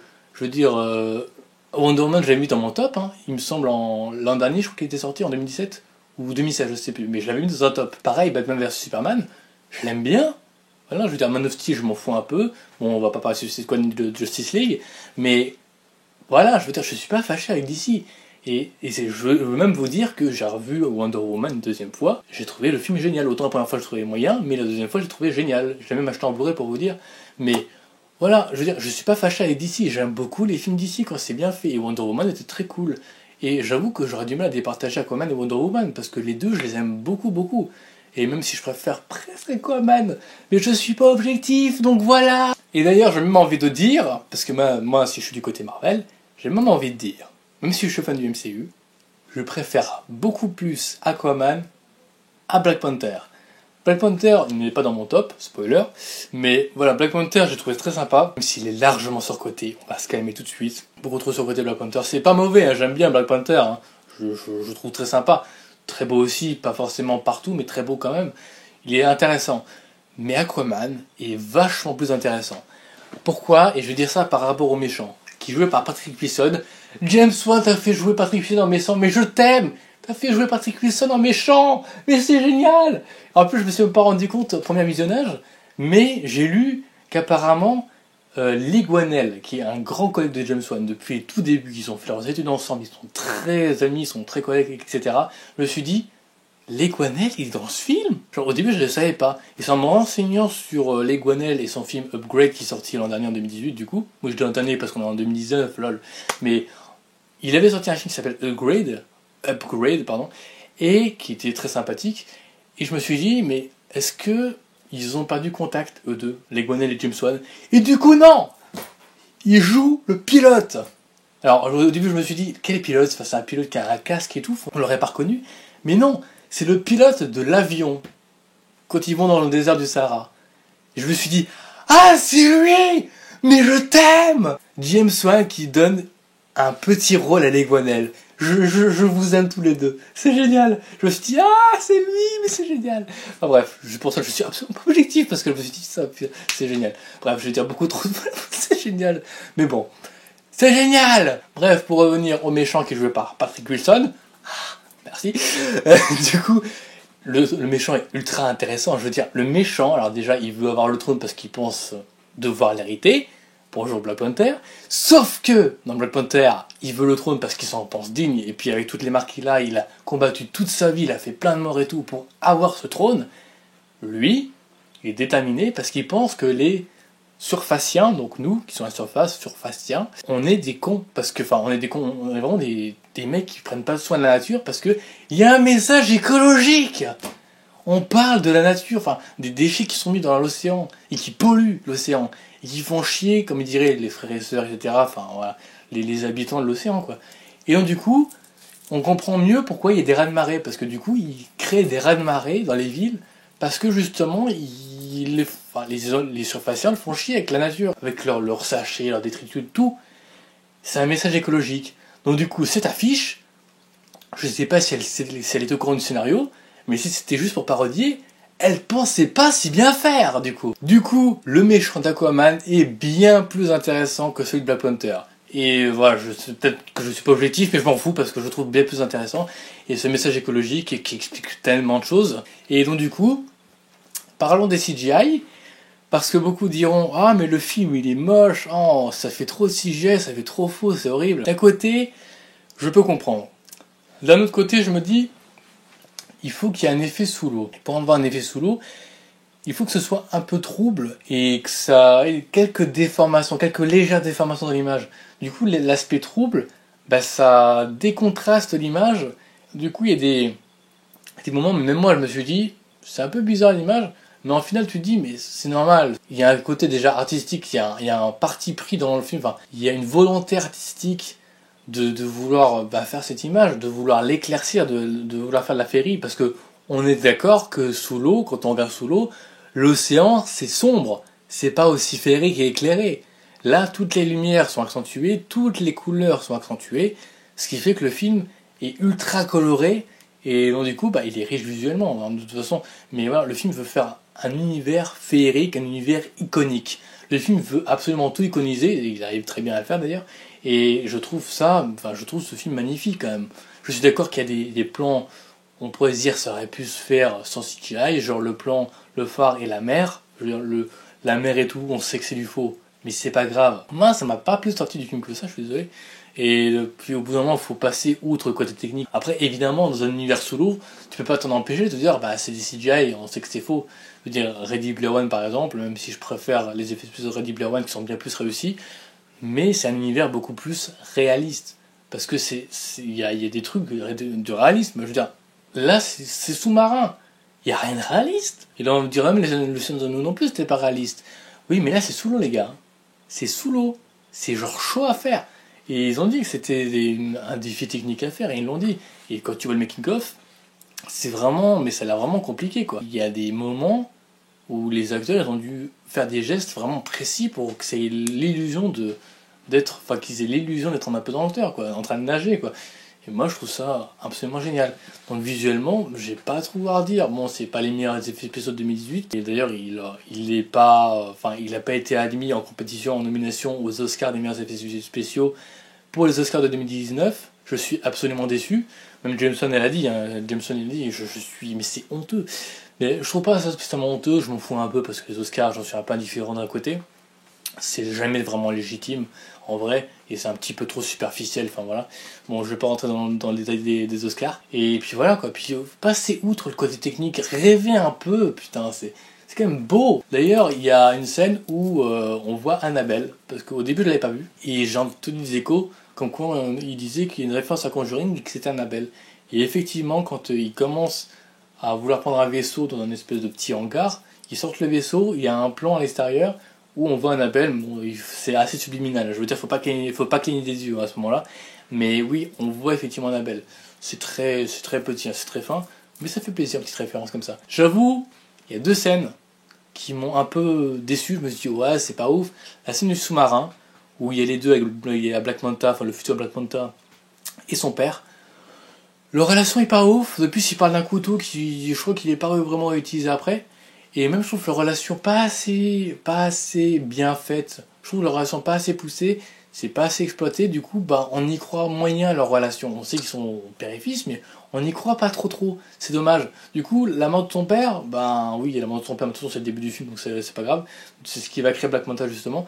Du coup, la création de Black Manta qui est issue de la mort de son père, bah je trouve ça moyen. Et pareil, Black Manta, bah je vois il est charismatique, mais bon, déjà son costume, tout le monde l'a dit, c'est assez, bon, c'est Power Rangers, quand même, les costumes en général, les films, c'est assez Power Rangers, c'est assez amusant. Sandy Jameson a dit qu'il avait jamais eu autant de liberté artistique, dans l'écran fantastique ils le disent, hein, je l'ai lu, et donc du coup, voilà, il a mis tout ce qu'il voulait, il a eu beaucoup de liberté par rapport à son ancien film, du coup, il s'est vraiment fait plaisir, il a dit, si vraiment le film marche pas, c'est vraiment, je me suis un peu foiré, quoi. Mais c'est vrai que c'est assez particulier, il y a des costumes qui sont vraiment plastiques, et c'est pour respirer sous l'eau, quoi. Parce que eux, ils savent pas respirer sous l'eau, les soldats. Par contre, Aquaman et les autres, enfin, certains, ils savent respirer sous l'eau. Bref, ils savent respirer sous l'eau et à la surface. Ouh, j'ai arrivé, moi. Du coup, ils ont des costumes un peu ridicules. Et ce qui fait que, voilà, c'est assez peut-être nanardesque pour vous, mais voilà, c'est le design comme ça, il est comme ça. Mais voilà, du coup, je trouve ça sympa. Et du coup, Black Manta, son costume est assez loufoque. Et c'est pour ça que c'est assez particulier. Mais c'est vrai que Black Manta, j'ai pas trop accroché au personnage. Et du coup, la deuxième scène dont je voulais parler, c'est la scène du bar avec son père. J'ai trouvé ça, l'humour est moyen. C'est typiquement la scène où le père est fier de son fils. Le fils qui est tatoué, qui boit des grosses bières à un bar et tout. Et son père qui lui limite tape sur l'épaule fortement en lui disant que je suis fier de toi, fiston. C'est un peu cliché. Et le coup du selfie, j'ai trouvé ça moyen. Je me suis dit, ouais, c'est marrant, mais bon, ouais. Pour ça, il y a des scènes, je me suis dit, ouais, j'aurais pas mis ça. Mais c'est pas grave. Mais les relations fonctionnent. Je veux dire, toutes les relations fonctionnent dans ce film. Même il y en a beaucoup qui diront que la relation entre Aquaman et sa chérie, du coup, je sais plus, ça c'est joué par Amber Heard. Ça va. J'aime bien la relation. Enfin, c'est pas la meilleure relation d'amour entre les personnages du monde, mais enfin, je veux dire, ça passe très bien. Et d'ailleurs, parce que j'allais parler de la scène du baiser à la fin, que je trouve magnifique, la bataille finale, on va pas du tout être d'accord avec moi. Et c'est tant mieux, j'aimerais qu'on soit pas d'accord forcément avec moi, mais la scène finale, la première fois que je l'ai vue, j'ai halluciné. Et je suis désolé, mais pour moi, même si c'est pas à la hauteur de certains autres films que je vais citer, la scène finale, la bataille finale, elle est digne des plus grandes scènes de bataille du cinéma que j'ai vues. En tout cas, de tous les films que j'ai vus dans ma vie, la scène de bataille finale, elle est immense. C'est l'une des plus belles scènes de bataille que j'ai vues de ma vie au cinéma, dans un film. Je n'ai jamais vu un truc pareil, c'était magnifique. Du coup, ça fait vraiment très Seigneur des Anneaux. Et clairement, bon, l'ampleur n'est pas comme le Seigneur des Anneaux, parce que j'aurais pu parler. La diction est horrible. Mais c'est pas comme le Seigneur des Anneaux, clairement, parce que l'enjeu est pas pareil, l'ampleur est pas pareil, je veux dire, c'est pas aussi grand. Et la préparation est pas aussi grande. Je veux dire, le Seigneur des Anneaux, ça dure quand même plusieurs heures, là c'est 2h30, voilà, c'est un seul film. Donc la préparation est moindre. Enfin, c'est beaucoup moins important, mais l'enjeu est important, et la bataille est magnifique. J'ai vu ça la première fois, je me suis dit, putain, c'est Jameson qui a fait ça, mais c'est ouf! Le mec, il a fait ça! C'est dingue! Enfin, je me suis dit, mais what? Il y a un nombre de détails, il y a des plans, c'est magnifique. Les CGI, bon, on pourrait dire ce qu'on veut des CGI, moi je trouve ça absolument magnifique. Je sais qu'il y en a qui trouveront ça faux, je peux le comprendre. Mais passez outre la technique s'il vous plaît, et admirez l'image que vous avez en face de vous. Putain, c'est la magie du cinéma, et c'est magique. C'est beau, c'est époustouflant, c'est coloré, c'est créatif, c'est blindé de détails, c'est explosif, je sais pas, c'est fou. Je sais pas comment on peut trouver ça anodin, c'est clairement pas anodin. Puis il y a tellement de variations, de délire, de mise en scène. Il y a du Star Wars, il y a du Pirates des Caraïbes, il y a du Seigneur des Anneaux, il y a du Indiana Jones parce que c'est clairement un film d'aventure, hein, parce qu'on a beau être un film de super-héros, mais c'est un film d'aventure, un film un peu horrifique, il y a une scène horrifique. La scène horrifique est absolument géniale. Et puis ce plan sous l'eau, mais c'est trop beau. Et la scène du désert où il y a de l'humour et voilà, j'ai pas d'autres mots, ce film est génial. C'est iconique, ça déconne et en même temps c'est ultra sérieux. Et quand il faut que ça déconne, quand il faut que ce soit sérieux, c'est sérieux. Je veux dire la scène finale, c'est carrément sérieux quoi. Et la scène du baiser où ça tourne autour d'eux et on voit toute la bataille derrière. Ça m'a tellement fait penser à la scène du baiser dans Pirates des Caraïbes 3 avec William Turner et Elizabeth Swann où ils sont sur le château. Aucun sens le truc. Où ils sont sur le bateau et il y a le baiser alors qu'ils sont en pleine bataille. C'est la même chose, c'est pareil. Je trouvais ça absolument incroyable. Mon cœur bat. C'est génial putain. J'en suis qu'au numéro 6, c'est déjà complètement fou. Je suis complètement fou. Ça se trouve, je l'ai mal classé, j'aurais dû le placer plus vers le numéro 1. Mais non, honnêtement, Aquaman, c'est une pure claque visuelle. C'est une tuerie. Scénaristiquement, c'est pas le truc le plus poussé qui existe, mais c'est très intéressant. C'est un film d'aventure, c'est un peu horrifique. C'est de la déconne, c'est de l'iconique, c'est épique. Jameson s'amuse avec les transitions pour pas casser le rythme du film. Et à un moment, je me suis dit, putain, là, s'ils rentrent dans la com et qu'ils font apparaître le titre, c'est des génies. Et c'est ce qu'ils ont fait. C'est des génies. Je sais pas quoi dire. Jameson, t'es un génie. Jameson, t'es un génie. Matez-le, voyez cette merveille qui n'est pas parfaite. Hein. Elle est loin d'être parfaite. Hein. Le film est loin d'être parfait. Je vous dis, il y a des scènes que j'ai trouvées assez moyennes, il y a des relations que j'ai trouvées assez moyennes. Il y a des scènes, je me suis dit, bon, ça passe, mais c'est pas ouf. Mais l'humour est très cool, l'image est magnifique, le scénario est très sympa. C'est pas un film qui marquera forcément l'histoire du cinéma, mais c'est pas ce que je lui demande. Je demande juste d'être un très bon film, et c'est ce qu'il fait, et c'est une perle. Donc je suis très content. James Wan t'a fait un retour magistral, et à un moment donné, j'avais envie de me prosterner à la fin, tellement je me suis dit, mais c'est fou ce que t'as fait. Waouh! Je vais arrêter de parler, je parle beaucoup trop de ce film. Mais bon. Bref, Aquaman, il est clairement très bon, c'est un de mes films préférés de 2018, très clairement, et je suis très content parce que je l'attendais depuis 2 ans et demi, c'est quand même une grosse attente. Surtout que j'étais en avoir en avant-première, j'étais très content de ça. Regardez Aquaman, c'est très bien. Bref, on passe à la suite. Numéro 5.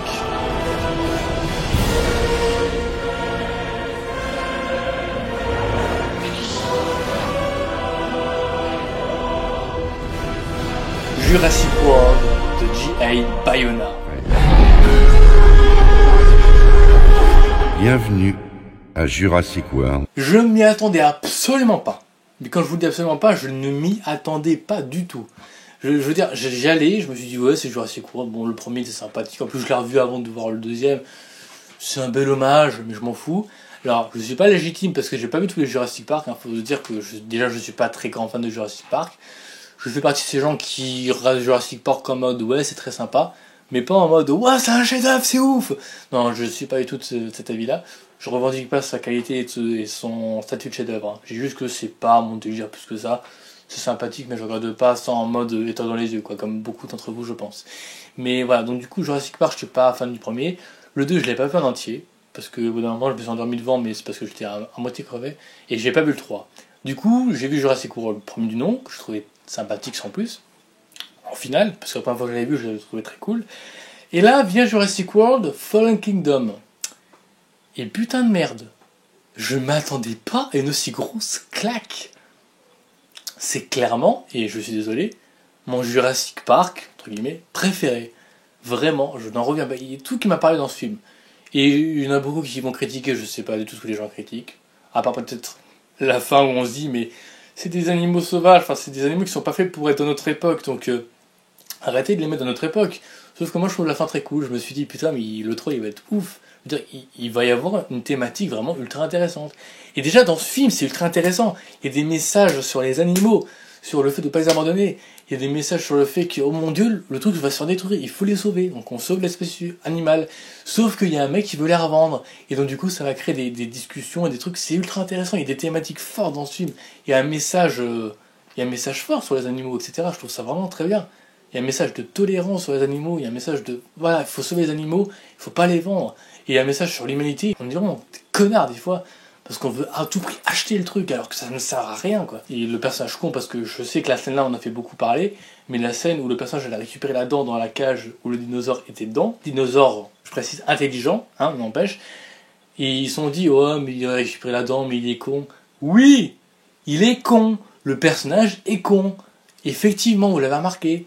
Sauf qu'il est pas con en mode c'est mal écrit, il est con parce que ce mec est con. Ce mec est un con qui veut absolument la dent pour la collectionner. Alors que il est bête parce que le dinosaure est ultra intelligent, et plus que lui. Ça prouve que l'animal est plus intelligent que l'homme, bordel de merde. C'est quand même pas compliqué comme message à comprendre. L'animal constitué là est plus intelligent que l'homme, il est plus malin. Putain, c'est ultra intéressant. Donc voilà, je sais pas, vous avez pas compris le message, moi j'y peux rien. Mais le personnage n'est pas con, enfin le personnage est con, mais pas con parce que le scénario est débile. Con parce que le scénario dit que le personnage l'est. Et il y a plein de trucs dans ce film que je trouve incroyable niveau mise en scène. La scène d'horreur, la scène finale entre les deux dinos. Il y a plein de trucs que j'ai surkiffé dans ce film. Et la fin m'a dit, putain, la suite, elle va être ultra intéressante. Parce que, ok, on a dit que les dinosaures étaient pas faits pour vivre à notre époque. Et d'ailleurs, Jeff Goldblum, qui joue son petit rôle dedans, le dit très bien. Et ça se trouve, il va y avoir un message de fou derrière le troisième film. Ça va être fou, je le sens. Et j'espère que ça va être fou, parce que ce film est fou. Faut que je respire un peu, parce que on n'est pas encore dans le podium, là. Mais je commence déjà à... C'est compliqué, là. Moi, le film m'a parlé, c'est le Jurassic Park, entre guillemets, hein, parce que c'est Jurassic World, qui m'a le plus parlé de tous. Et je trouve les thématiques ultra intéressantes, la mise en scène magnifique. Les personnages, ils sont tous super attachants, je les aime tous. Je les aime tous. Jurassic World, c'est mon Jurassic Park préféré, mon Jurassic World préféré, mon film de dinosaures préféré, et un de mes films préférés de 2018. Une de mes plus grosses surprises de 2018. C'était pas ma plus grosse surprise, mais clairement, c'était très bien placé. La preuve dans Stop. Mais on va passer à de plus grandes surprises qui sont, mais vraiment des... On va commencer par rentrer dans vraiment les grosses perles dans Stop. C'est parti pour les perles de 2018. Mes perles de 2018. Numéro 4, The Disaster Artist de James Franco. I do this whole movie for you, Greg. Alors là, il faut connaître le délire de The Room, de base. Parce que pour ceux qui ne connaissent pas le délire de The Room, vous allez pas comprendre ce qui vous arrive devant l'écran. Vous allez vous dire, mais ça raconte quoi ce film? Et du coup, ce film est une adaptation du bouquin Disaster Artist, qui est lui-même tiré du tournage du film The Room. The Room qui est donc considéré comme le meilleur nanar de tous les temps. Un nanar est donc un mauvais film qui se prend au sérieux. Donc en gros, c'est un film qui se prend au sérieux dans son délire, mais qui est tellement ridicule qu'il en devient divertissant et drôle. Du coup, c'est le nanar, le film le plus génialement nul de l'histoire du cinéma, comme on l'appelle, The Room. Et donc The Room, voilà, que j'avais vu en Grand Rex cette année d'ailleurs, que j'avais vu au Grand Rex dans une séance très spéciale, où j'ai vu Tommy Wiseau et son pote, je sais plus comment il s'appelle.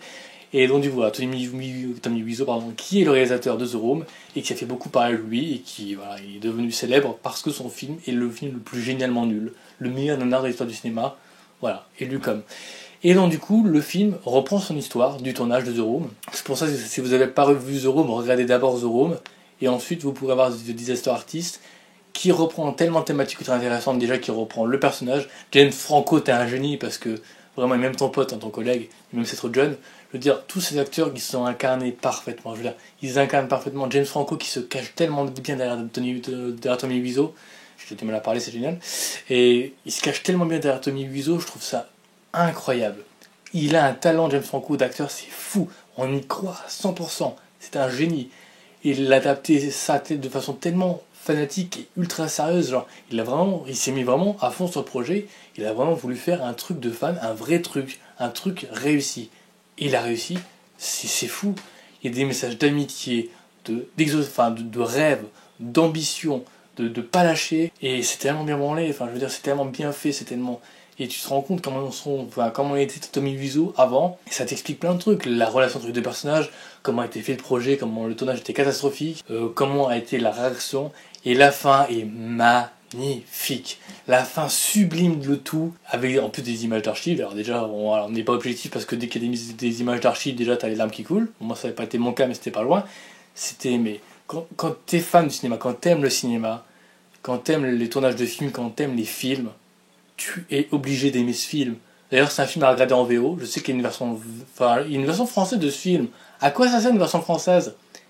Parce que si vous pensez que ça servira à rien dans la vie, dites-vous qu'il y a une version française de ce film. Je veux dire, The Room est culte par ses répliques en VO. Il n'a pas de doublage The Room. Alors pourquoi adapter un film de The Room qui est en VO tout le temps en VF ? Ça n'a aucun intérêt. Aucun. Autant je suis totalement pour la VF, je suis team VF, désolé. Désolé, je vous emmerde, la VF est très bonne. Mais The Room est un film en VO, donc ne faites pas Disaster Artist en VF, ça n'a aucun intérêt, aucun. Donc voilà, Disaster Artist, c'est un de mes plus grands coups de cœur de 2018, parce que c'est ultra réussi, ça parle de cinéma, ça parle d'amitié, ça parle d'ambition, ça parle de The Room, bien que je suis pas un grand fan de The Room, hein, je fais pas partie des fanatiques de The Room qui disent ouais c'est trop bien The Room parce que c'est nul. Voilà, d'où le principe de nanar, hein, je précise. C'est très puissant, bravo James Franco, t'as réussi ton pari. En plus avoir invité Tommy Wiseau au Golden Globe je crois, et du coup ça a fait des séances de The Room parce que le film sortait au cinéma Disaster Artist, et donc du coup c'est pour ça que j'ai pu avoir l'opportunité d'aller voir au Grand Rex The Room, dans une ambiance assez particulière. Passons maintenant au podium de mes films préférés de 2018. Numéro 3, Bohemian Rhapsody de Bryan Singer. T'es une légende, Fred.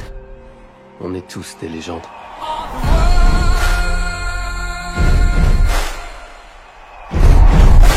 Bohemian Rhapsody, ça a été une de mes plus grosses surprises. Parce que je vous dis honnêtement, j'écoute pas Queen en général, j'aime bien Queen, hein. J'aime bien le groupe Queen et j'aime beaucoup leurs chansons. D'ailleurs, je me suis rendu compte que je connaissais beaucoup de leurs chansons avec ce film. Je suis pas fan de Queen, j'en écoute pas beaucoup, presque jamais. Et c'est pour ça d'ailleurs que je m'en foutais un peu de ce projet. Je me suis dit, je m'en fous, en plus Bohemian Rhapsody c'est quoi ? Après j'ai compris que c'était un titre de chanson de Queen. Je ne savais pas, désolé, on n'a pas la même culture, désolé. Hein, je connais sûrement d'autres trucs que vous ne connaissez pas. Ne me faites pas chier avec ça. Bref, du coup, on fait ce qu'on peut niveau culture. Mais du coup, voilà, je connaissais pas du tout le titre Bohemian Rhapsody. Et là, du coup, j'ai compris. Mais le projet m'indifférait totalement. Je me suis dit, mais pourquoi tout mon attention ? Je m'en fous. Freddie Mercury, je le connais juste avec un seul truc. Bon, je le connaissais un petit peu de base. Mais je le connaissais juste grâce à Orelsan dans son clip, dans sa chanson Raelsan, où il fait une référence à Freddie Mercury et son dépistage. Et donc, du coup, alors, je suis d'accord. Beaucoup vont dire ouais, mais c'est pas un vrai biopic. Ouais, mais ça s'est pas passé comme ça. Ouais, mais le truc il ment, etc. Il y a plein de trucs c'est faux. Très bien, très bien. Je vous ai dit, je suis pas objectif, je m'en fous. C'est juste que je parle d'expérience cinématographique là. On est d'accord. Et franchement, niveau expérience cinématographique, des frissons et encore des frissons. J'en revenais pas. Alors déjà, on va se mettre d'accord sur un truc, c'est que beaucoup ont dit ouais mais t'aimes le film, les gens sont fans du film parce que les musiques de deux culs sont bien, donc du coup ça sublime le truc. Il y a aussi de ça. Mais je trouve les relations géniales. Il y a vraiment des relations qui marchent vraiment très bien, déjà entre Freddie Mercury et sa petite amie. Le côté je commence ma carrière et j'arrive à me prouver. Je trouve les bons arguments pour me vendre. Il y a un moment donné où ils veulent vendre Bohemian Rhapsody en disant que ça va faire 6 minutes. Le mec leur dit mais on va pas mettre un truc de 6 minutes à la radio, c'est beaucoup trop long 6 minutes. Et le mec lui dit ah 6 minutes c'est beaucoup trop long, bah va dire ça à ta femme. Je me suis dit mais c'est génial. C'est génial. Désolé. Je me suis dit, mais il y a plein de répliques comme ça, pour se prouver, je me suis dit, mais vous êtes des génies, les gars! Je sais pas si c'était vraiment des vrais trucs qui se sont dit, mais vraiment, les dialogues sont fous. Et je suis désolé, mais il y a plein d'arguments qui sont dit dans le film, je me suis dit, mais c'est génial. Ils savent se vendre, et même si c'est pas forcément vrai, je trouve ça génial, je suis désolé. C'est comme Disaster Artist, ça montre l'ambition. Bon, c'est clairement plus positif que Disaster Artist qui va vers un truc où le film est naze, mais là vraiment c'est très fort. Alors c'est dommage parce qu'il y a beaucoup de trucs qui sont bâclés, c'est vrai. Je veux dire, le coup du... parce qu'il y a un moment donné dans le film, ils veulent parler de la chanson We Will Rock You, et du coup ils veulent parler du fameux... Et donc du coup tu te dis ouais ok, je comprends, c'est intéressant, donc du coup vous voulez mettre ça de base, et après ils se sont dit ouais mais il faudrait quand même mettre un texte derrière. Et après plan suivant, le concert où ils changent la chanson. Et toi tu te dis ok mais vous avez quand même pas fait cette chanson que pour le rythme là quand même. Ils avaient eu des ambitions pour les paroles j'espère. Et ils expliquent pas ça. Donc en gros t'es là en train de te dire ah ils ont fait cette chanson là juste pour ce rythme là que ça marque les gens et que ce soit facile à retenir. C'est un peu non. Et du coup je me suis dit ah c'est un peu bâclé ça quand même. Donc c'est dommage. Mais bon voilà, il dure 2h15, il y a largement le temps d'avoir plein d'éléments. Du coup il découvre son homosexualité parce qu'il est bi en fait, il est bisexuel. Et je trouve ça bon, les relations. Et puis le moment où sa petite amie se rend compte que son Freddy il l'aime plus vraiment mais il est quand même amoureux d'elle, mais en vrai il est un peu plus gay qu'hétéro. Du coup je trouve cette scène tellement forte. Je veux dire, sa comique qui est en larmes, qui est en train de péter un plomb dans sa tête. Je me suis dit mais c'est fort. C'est fort. Et c'est pour ça que je dis, il n'y a pas que les musiques qui m'ont épaté dans le film. Il n'y a pas que les musiques qui ont sublimé la chose. C'est juste que le film, niveau relation, il est formidable. Tout marche. Et même avec ses collègues musiciens, enfin. Et du coup, je vais parler de la scène finale. La scène finale, donc le concert, je ne sais plus comment il s'appelle, le fameux concert final. Beaucoup diront que le public fait trop fake, trop moche. Ok, on voit que c'est du CGI. Mais encore une fois, passer outre la technique, c'est très beau quand même. Arrêtez de vous baser sur « Ah j'ai vu que c'était à fond vert, alors c'est moche ». Non. Même si on sait que c'est des incrustations, passer outre, le public est très bien réussi, je suis désolé. Et à un moment donné, vous voyez. En plus, il y a un ami, avant que j'aille à ma séance, tout seul, il y a un ami qui m'a dit tu verras vers la fin, il y a un concert où le public, on voit que c'est un fond vert, on voit qu'ils font le concert dans un fond vert, on voit que le public est un peu fake. Je me suis dit ok, on verra bien, voilà, peut-être que je vais remarquer, je vais me dire c'est dégueulasse, j'en sais rien. C'est pas dégueulasse, je me suis dit oh ouais bon ça va. Franchement c'est ça, le film est puissant. Le film enchaîne avec c'est sublimé avec la mise en scène, la chanson, Freddie Mercury, comment il s'appelle, je sais même plus, Rami Malek je crois qu'il s'appelle, l'acteur, qui est fantastique, qui mérite un Oscar, pas forcément lui, mais qui mérite, il mérite au moins d'être nominé, au moins. Je suis désolé, je peux pas se passer outre les émotions que j'ai eues, et même si vous trouvez ça nul, banal, simple, cliché, j'en sais rien, moi je peux pas passer outre le fait que ce film m'a transporté. Et à la fin, j'étais pas en sueur, mais wow, c'était trop bien, quoi, c'était ouf. Mais voilà, il est troisième de mon top parce que véritablement, je revenais pas de la claque que je m'étais pris. C'est l'une des plus grosses surprises. Il y en a encore des autres surprises qui viendront, une en particulier, mais vraiment, la surprise fut de taille. Donc voilà, Bohemian Rhapsody, et désolé, mais je suis pas objectif, et ce film était trop bien. Il m'a transporté, il m'a surpris, parce que c'est ça, il m'a surpris, donc j'y peux rien. Beaucoup en attendaient, et beaucoup étaient déçus, mais moi j'en attendais rien, donc j'étais surpris. Donc voilà, j'y peux rien.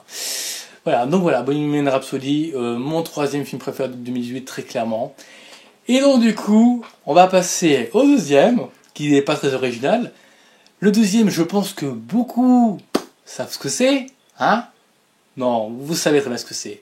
Même toi, Strange. Même toi, Strange, tu sais qui j'ai mis en numéro 2. Qui?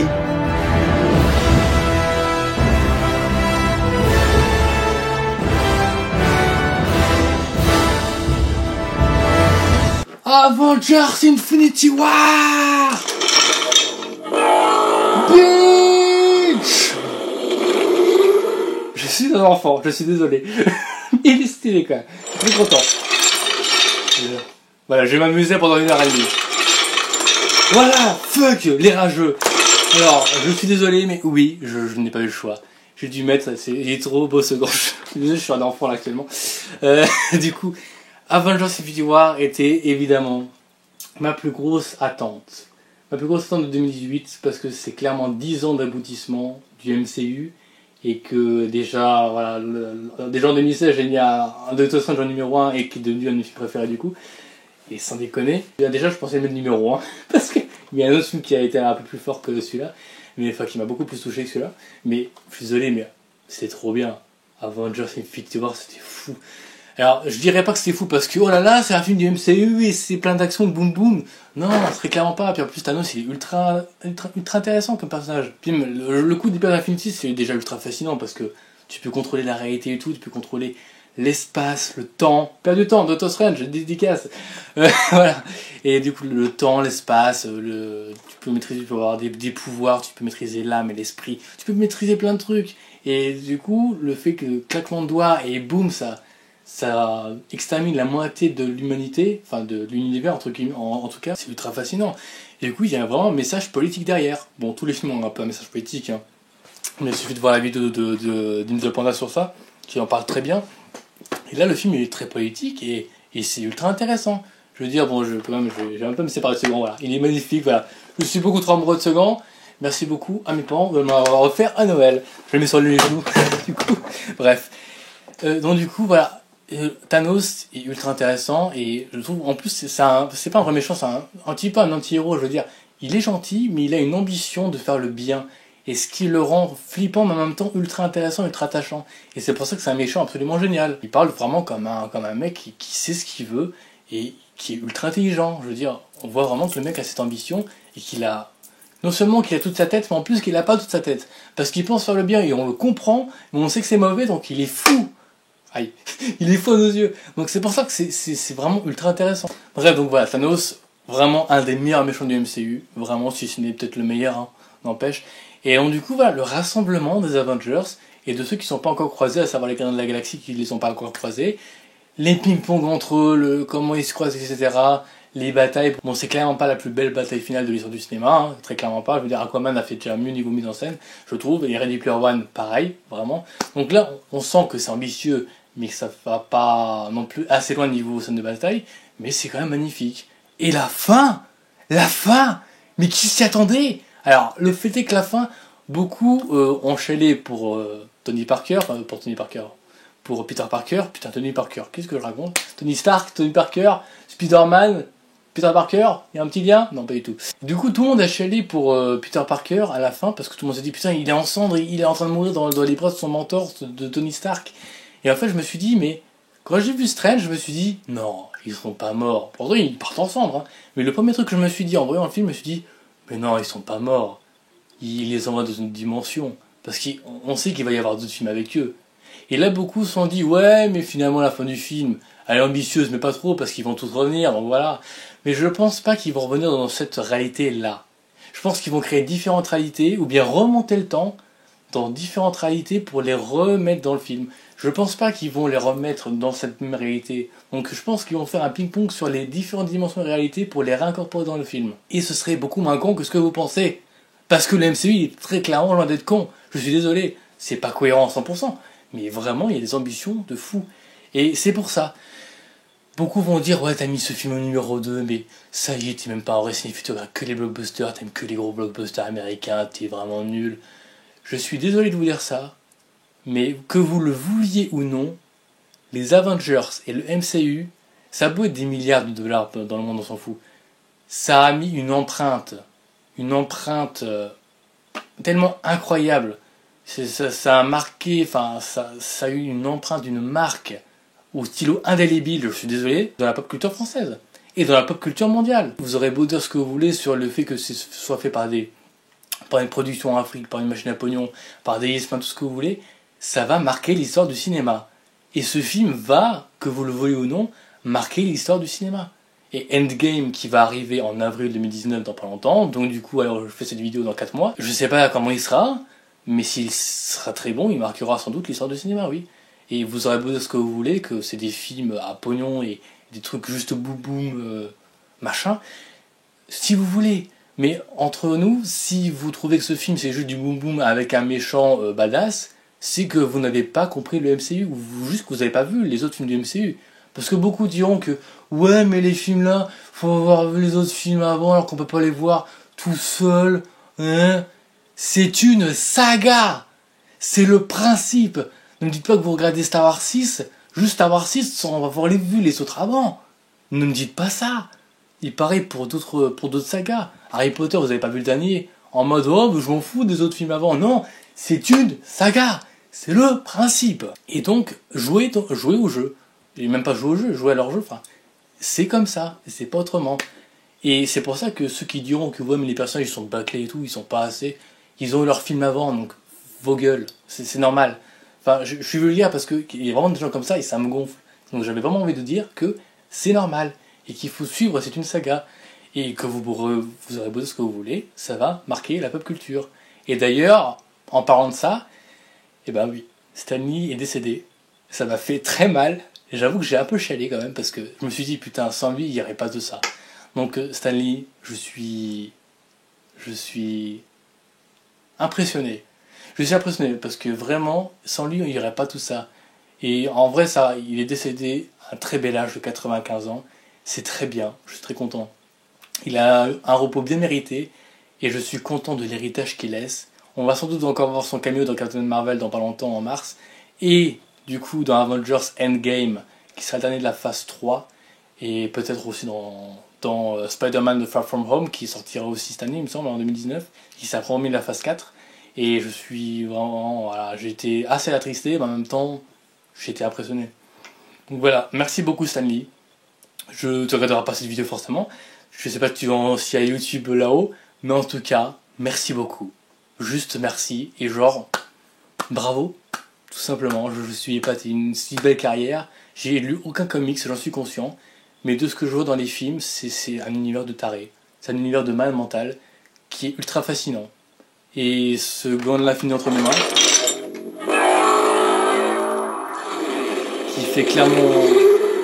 qui fait très clairement le bruit de la guerre des mondes, qui est magnifique, hein, vraiment, prouve que cet univers est fou, parce qu'il y a tellement de produits dérivés de cet univers, et ça c'est la preuve que ça a marché, et que ça épate tout le monde, et que ça va marquer de façon indélébile le cinéma en général, que vous le vouliez ou non. Donc voilà. Donc merci beaucoup Stan Lee pour tout ça, repose en paix, très cher grand monsieur, et bravo, juste bravo pour cet univers. Il n'est pas numéralement top, mais il aurait pu mériter. Le numéro 1 a pris la place dans le classement, mais Avengers Infinity War, et encore il y a juste un défaut que j'ai reproché vite fait, si je peux terminer là-dessus, pour Infinity War, parce que de toute façon j'ai pas grand chose à dire, je veux dire, il m'a marqué, c'est parce que je suis attaché au personnage et tout, et à l'univers, c'est pour ça, et je trouve le film fou, parce que vraiment il est très fou, et la fin il est formidable, enfin bref. Et juste un truc qui m'a un petit peu ennuyé, c'est pour la perte de l'âme, parce que la perte de l'âme, il y a eu beaucoup de théories par rapport à Heimdall, donc le mec dans Thor, et par rapport à Tony Stark, par rapport à son acteur, qui disait que ce serait par rapport à eux. Sauf que la perte de l'âme, pas du tout, elle était sur Vormir, planète que je ne connaissais absolument pas, enfin que je pense pas en avoir entendu parler dans le MCU avant ça. Vormir, MDR. Ouais, MDR, ouais, c'est comme Saut et Saucisse, hein, MDR, hein, tu rigoles, hein. Et donc du coup, je me suis dit, Vormir, je connaissais pas. Et du coup, ben, il faut faire un sacrifice. Donc le sacrifice, c'est très bien. D'ailleurs, il y a Crâne Rouge. Je me suis dit, wow, il y a Crâne Rouge, mon Dieu! Grâce à la pierre de l'espace, c'est assez fou de l'avoir trouvé là. Et je trouve ça vachement génial par ailleurs. Et donc du coup, ben, la pierre de l'âme, son apparition, enfin déjà, le sacrifice de Gamora, je me suis dit, ça va être un peu plus mystique, mais pas du tout. Genre, elle s'écrase juste au sol. D'ailleurs, t'auras beau être une extraterrestre, pourquoi tu t'es pas écrasé? Genre, elle est tombée de je sais pas combien de mètres de haut, et elle est couchée, comme ça. Il n'y a aucun membre d'enlevé, il n'y a aucune tache de sang, ni rien. Ça, je me suis dit, c'est un peu bizarre. Et donc, du coup, son sacrifice, bon, c'était un peu trop simple. Et pareil, je m'attendais à un truc un peu plus mystique pour l'apparition de la pierre. Mais juste, il se réveille, il se lève et il l'a dans la main. Je me suis dit, ouais, j'aurais préféré une apparition un peu plus symbolique, un peu plus iconique. Genre, je sais pas, qui sort d'un truc, enfin, je sais pas. Ça m'a un peu déçu. Je me suis dit, ah, c'est pas très haut. Et encore une fois, Baby Groot. Pas que j'oublie ça non plus. Baby Groot. Je déteste ce personnage. Alors déjà, dans la Guardians of the Galaxy 2, il m'avait gonflé, parce que clairement, ce personnage, il m'énerve, parce qu'il recule, il fait que de reculer dans le truc, il fait chier tout le monde. C'est un personnage juste qui est là pour être mignon, c'est comme le Nifer dans les Animaux Fantastiques, ça n'a rien à voir, ça fait chier. C'est un personnage, c'est comme les peluches dans Star Wars 8, ça m'énerve. C'est des trucs pour vendre des pluches, ils servent à rien, sauf Baby Groot pour un truc.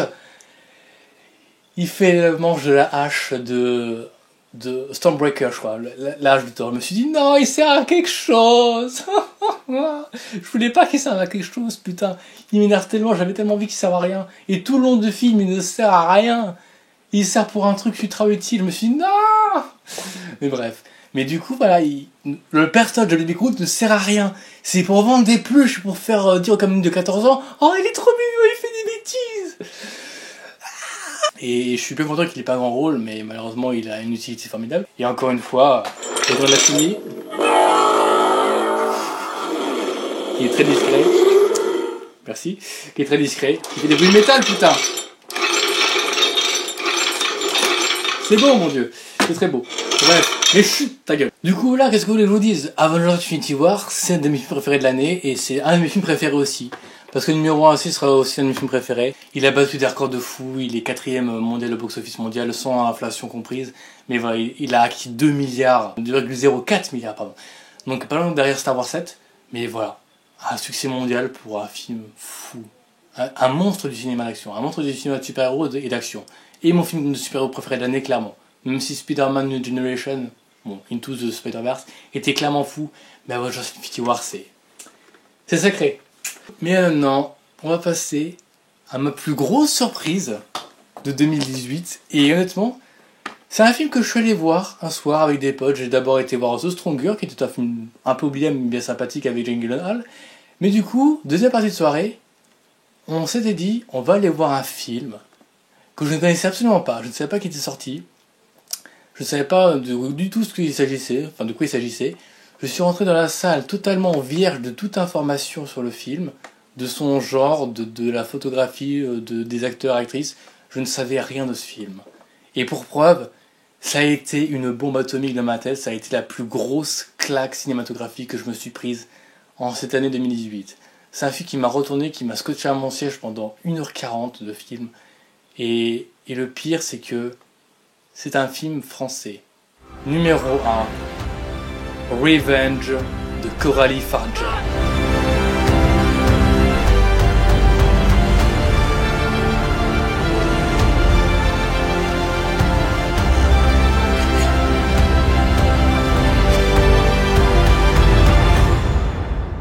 Cocorico! Un film français d'une réalisatrice française. Réalisatrice. Putain de merde. On y est. La France, les gars. Putain, le montage, les acteurs, actrices, enfin le casting, la réalisation, la mise en scène, ses plans séquences, la photographie, et même si le scénario est classique, on s'en bat les couilles, parce que le regard d'auteur derrière est fou, il est formidable. Ça a été une claque.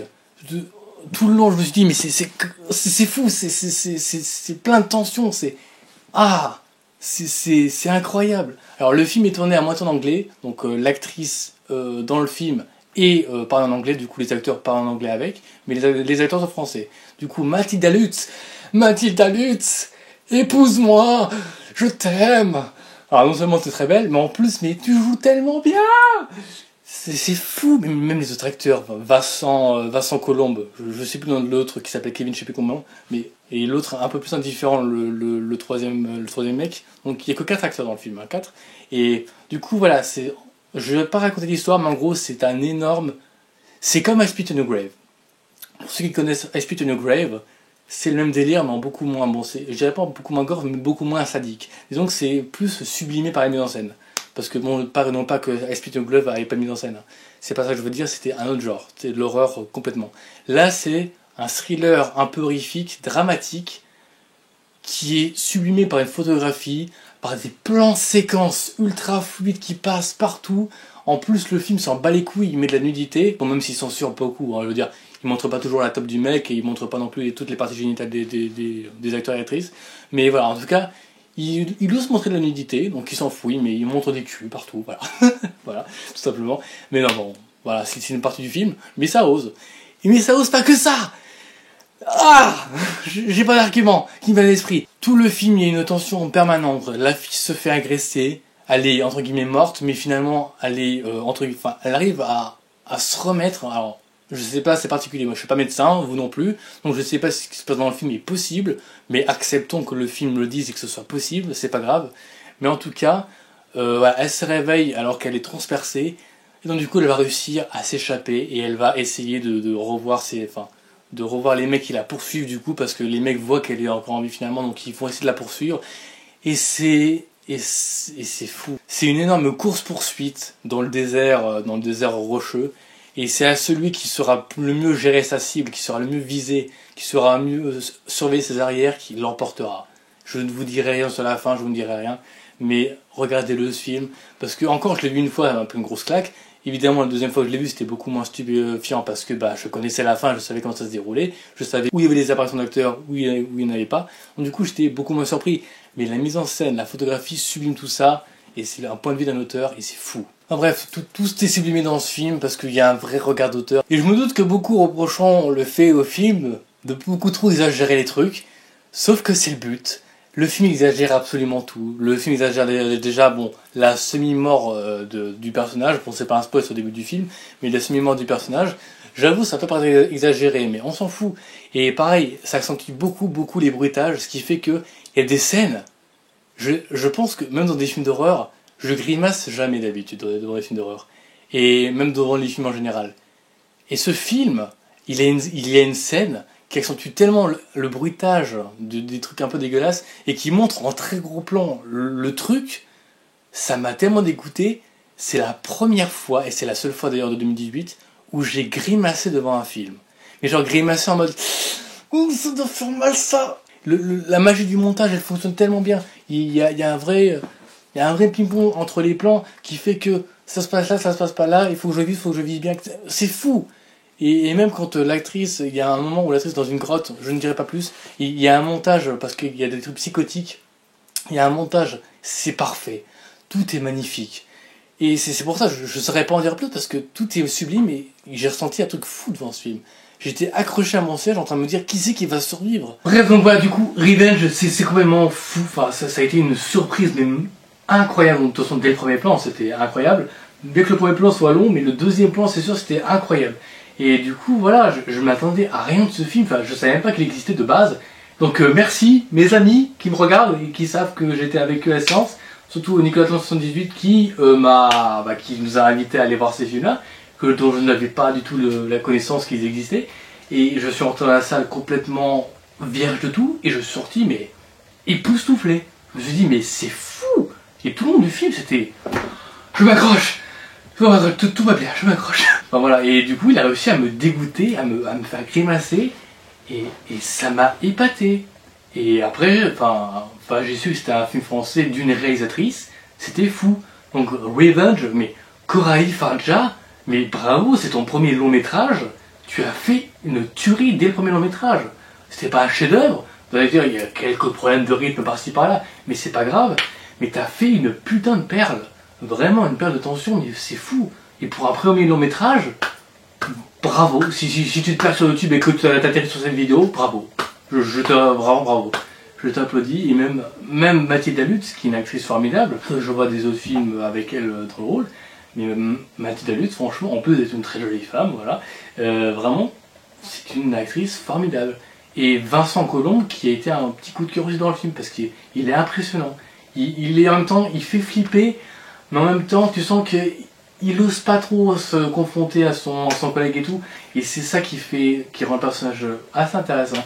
Et du coup, c'est des gros connards sadiques en plus, mais qui flippent un peu leur race quand même. Sur les bords, tu te dis, ouais, ils sont frappeurs, ils sont connus, mais ils ont un petit peu leur limite. Hein. Enfin voilà, ce film est fou. Ce film est fou et bravo. Bravo Coralie Farja, j'espère te voir au César. Mathilda Lutz aussi, de toute façon vous avez des nominations je crois pour le César. Pour une fois que je vais un peu suivre le César pour un truc qui m'intéresse vraiment beaucoup. Et voilà, j'espère que vous aurez des récompenses, parce que vous méritez des récompenses. Et pour ce premier long métrage, bravo Coralie. Honneur à la France, tu fais honneur à la France, tu fais honneur au cinéma français.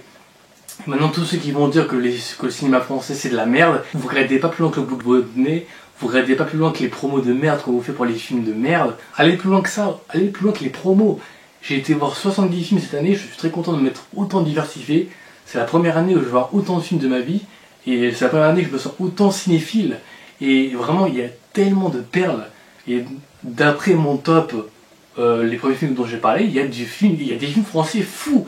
Celui-là en fait partie. Il y a des films français formidables. Il y a aussi Le Monde est à toi que j'ai trouvé sympathique. C'est pas totalement ma tasse de thé, mais c'est un très bon film qui a atterri dans de nombreux tops parce que j'ai vu. Et qui clairement un film français aussi fou. Et là, Revenge c'est pareil. Donc vraiment, voyez ces films français. Voyez, montrez aux gens que le cinéma français peut faire des choses aussi folles.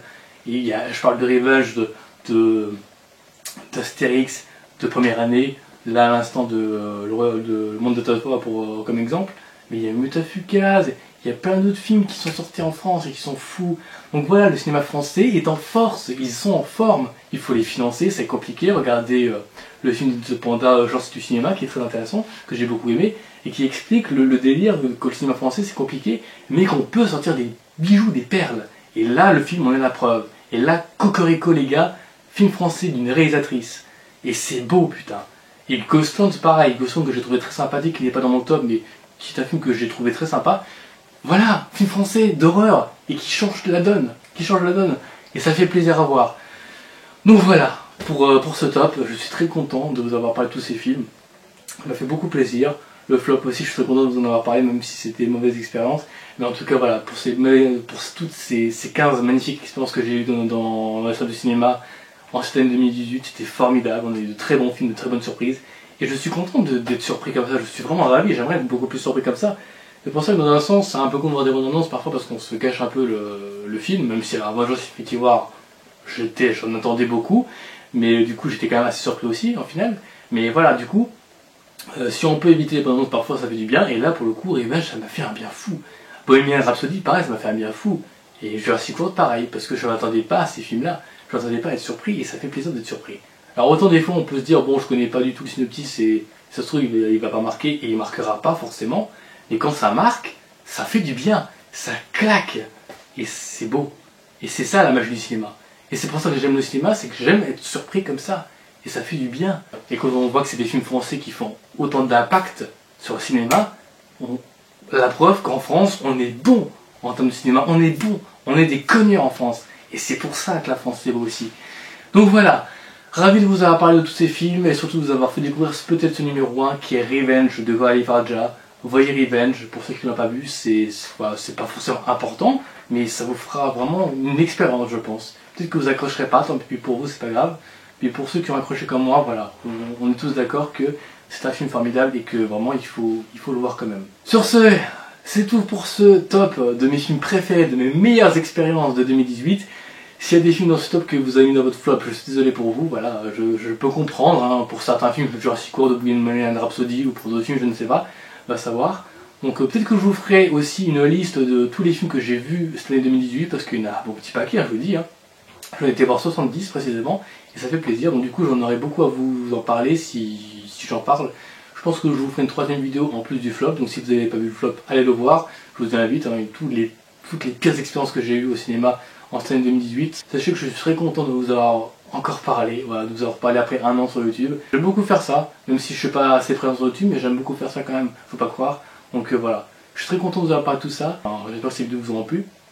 Et puis si c'est le cas, bah, n'hésitez pas à commenter, voilà, donnez-moi vos tops et vos flops, ça m'intéresse, on déconne, c'est pas pour avoir des commentaires gratuitement, c'est juste que ça m'intéresse beaucoup. Ça se trouve, je découvre des films que je n'ai pas encore vus, parce qu'il y a beaucoup de films que je n'ai pas vus, parce que c'est ça aussi, je veux dire, peut-être que j'ai pas parlé de certains films que vous avez vus vous, que vous avez surkiffé ou détesté, mais peut-être que je les ai pas vus, c'est pour ça aussi, donc si je les ai pas vus, bah m'en voulez pas, voilà, parce que je les ai pas vus et que je pouvais pas les mettre dans les tops ni les flops. En tout cas, ce sera avec plaisir, si jamais je continue les vidéos, on verra bien. L'avenir nous le dira, 2019 nous le dira. On verra bien. En tout cas, moi je vous dis à bientôt. Je vous souhaite une bonne année à vous tous. J'espère que cette année sera bonne pour vous. J'espère qu'elle sera bonne aussi pour moi. On verra bien. Et voilà, donc je vous souhaite bonne réussite dans tous vos projets. Je vous remercie de me suivre depuis 7 ans, parce que ma chaîne a eu 7 ans. Ça fait très bizarre. Ma chaîne a eu 7 ans, c'est complètement fou. Je me suis inscrit en 2011. Et là, fin 2018, Ma chaîne a fêté ses 7 ans. J'ai mis un message sur, sur le Facebook de la chaîne.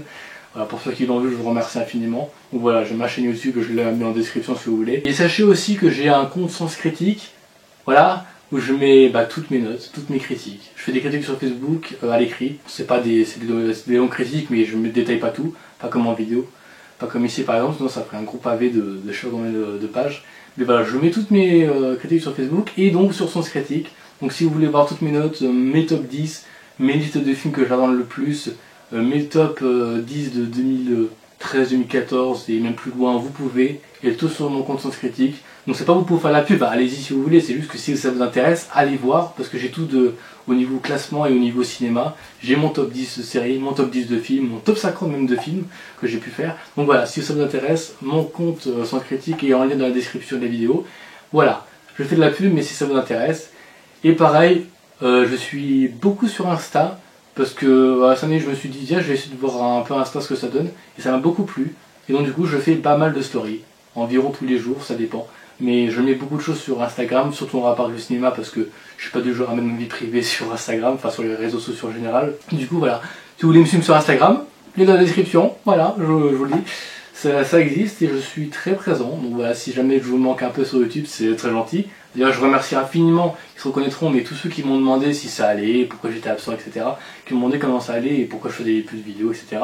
Donc voilà, je vous remercie infiniment ces personnes-là, vous n'étiez pas nombreuses, vous étiez genre 4 ou 5, mais ça me fait très très plaisir de vous inquiéter de mon sort. Donc vous vous reconnaîtrez, je l'espère si vous regardez cette vidéo.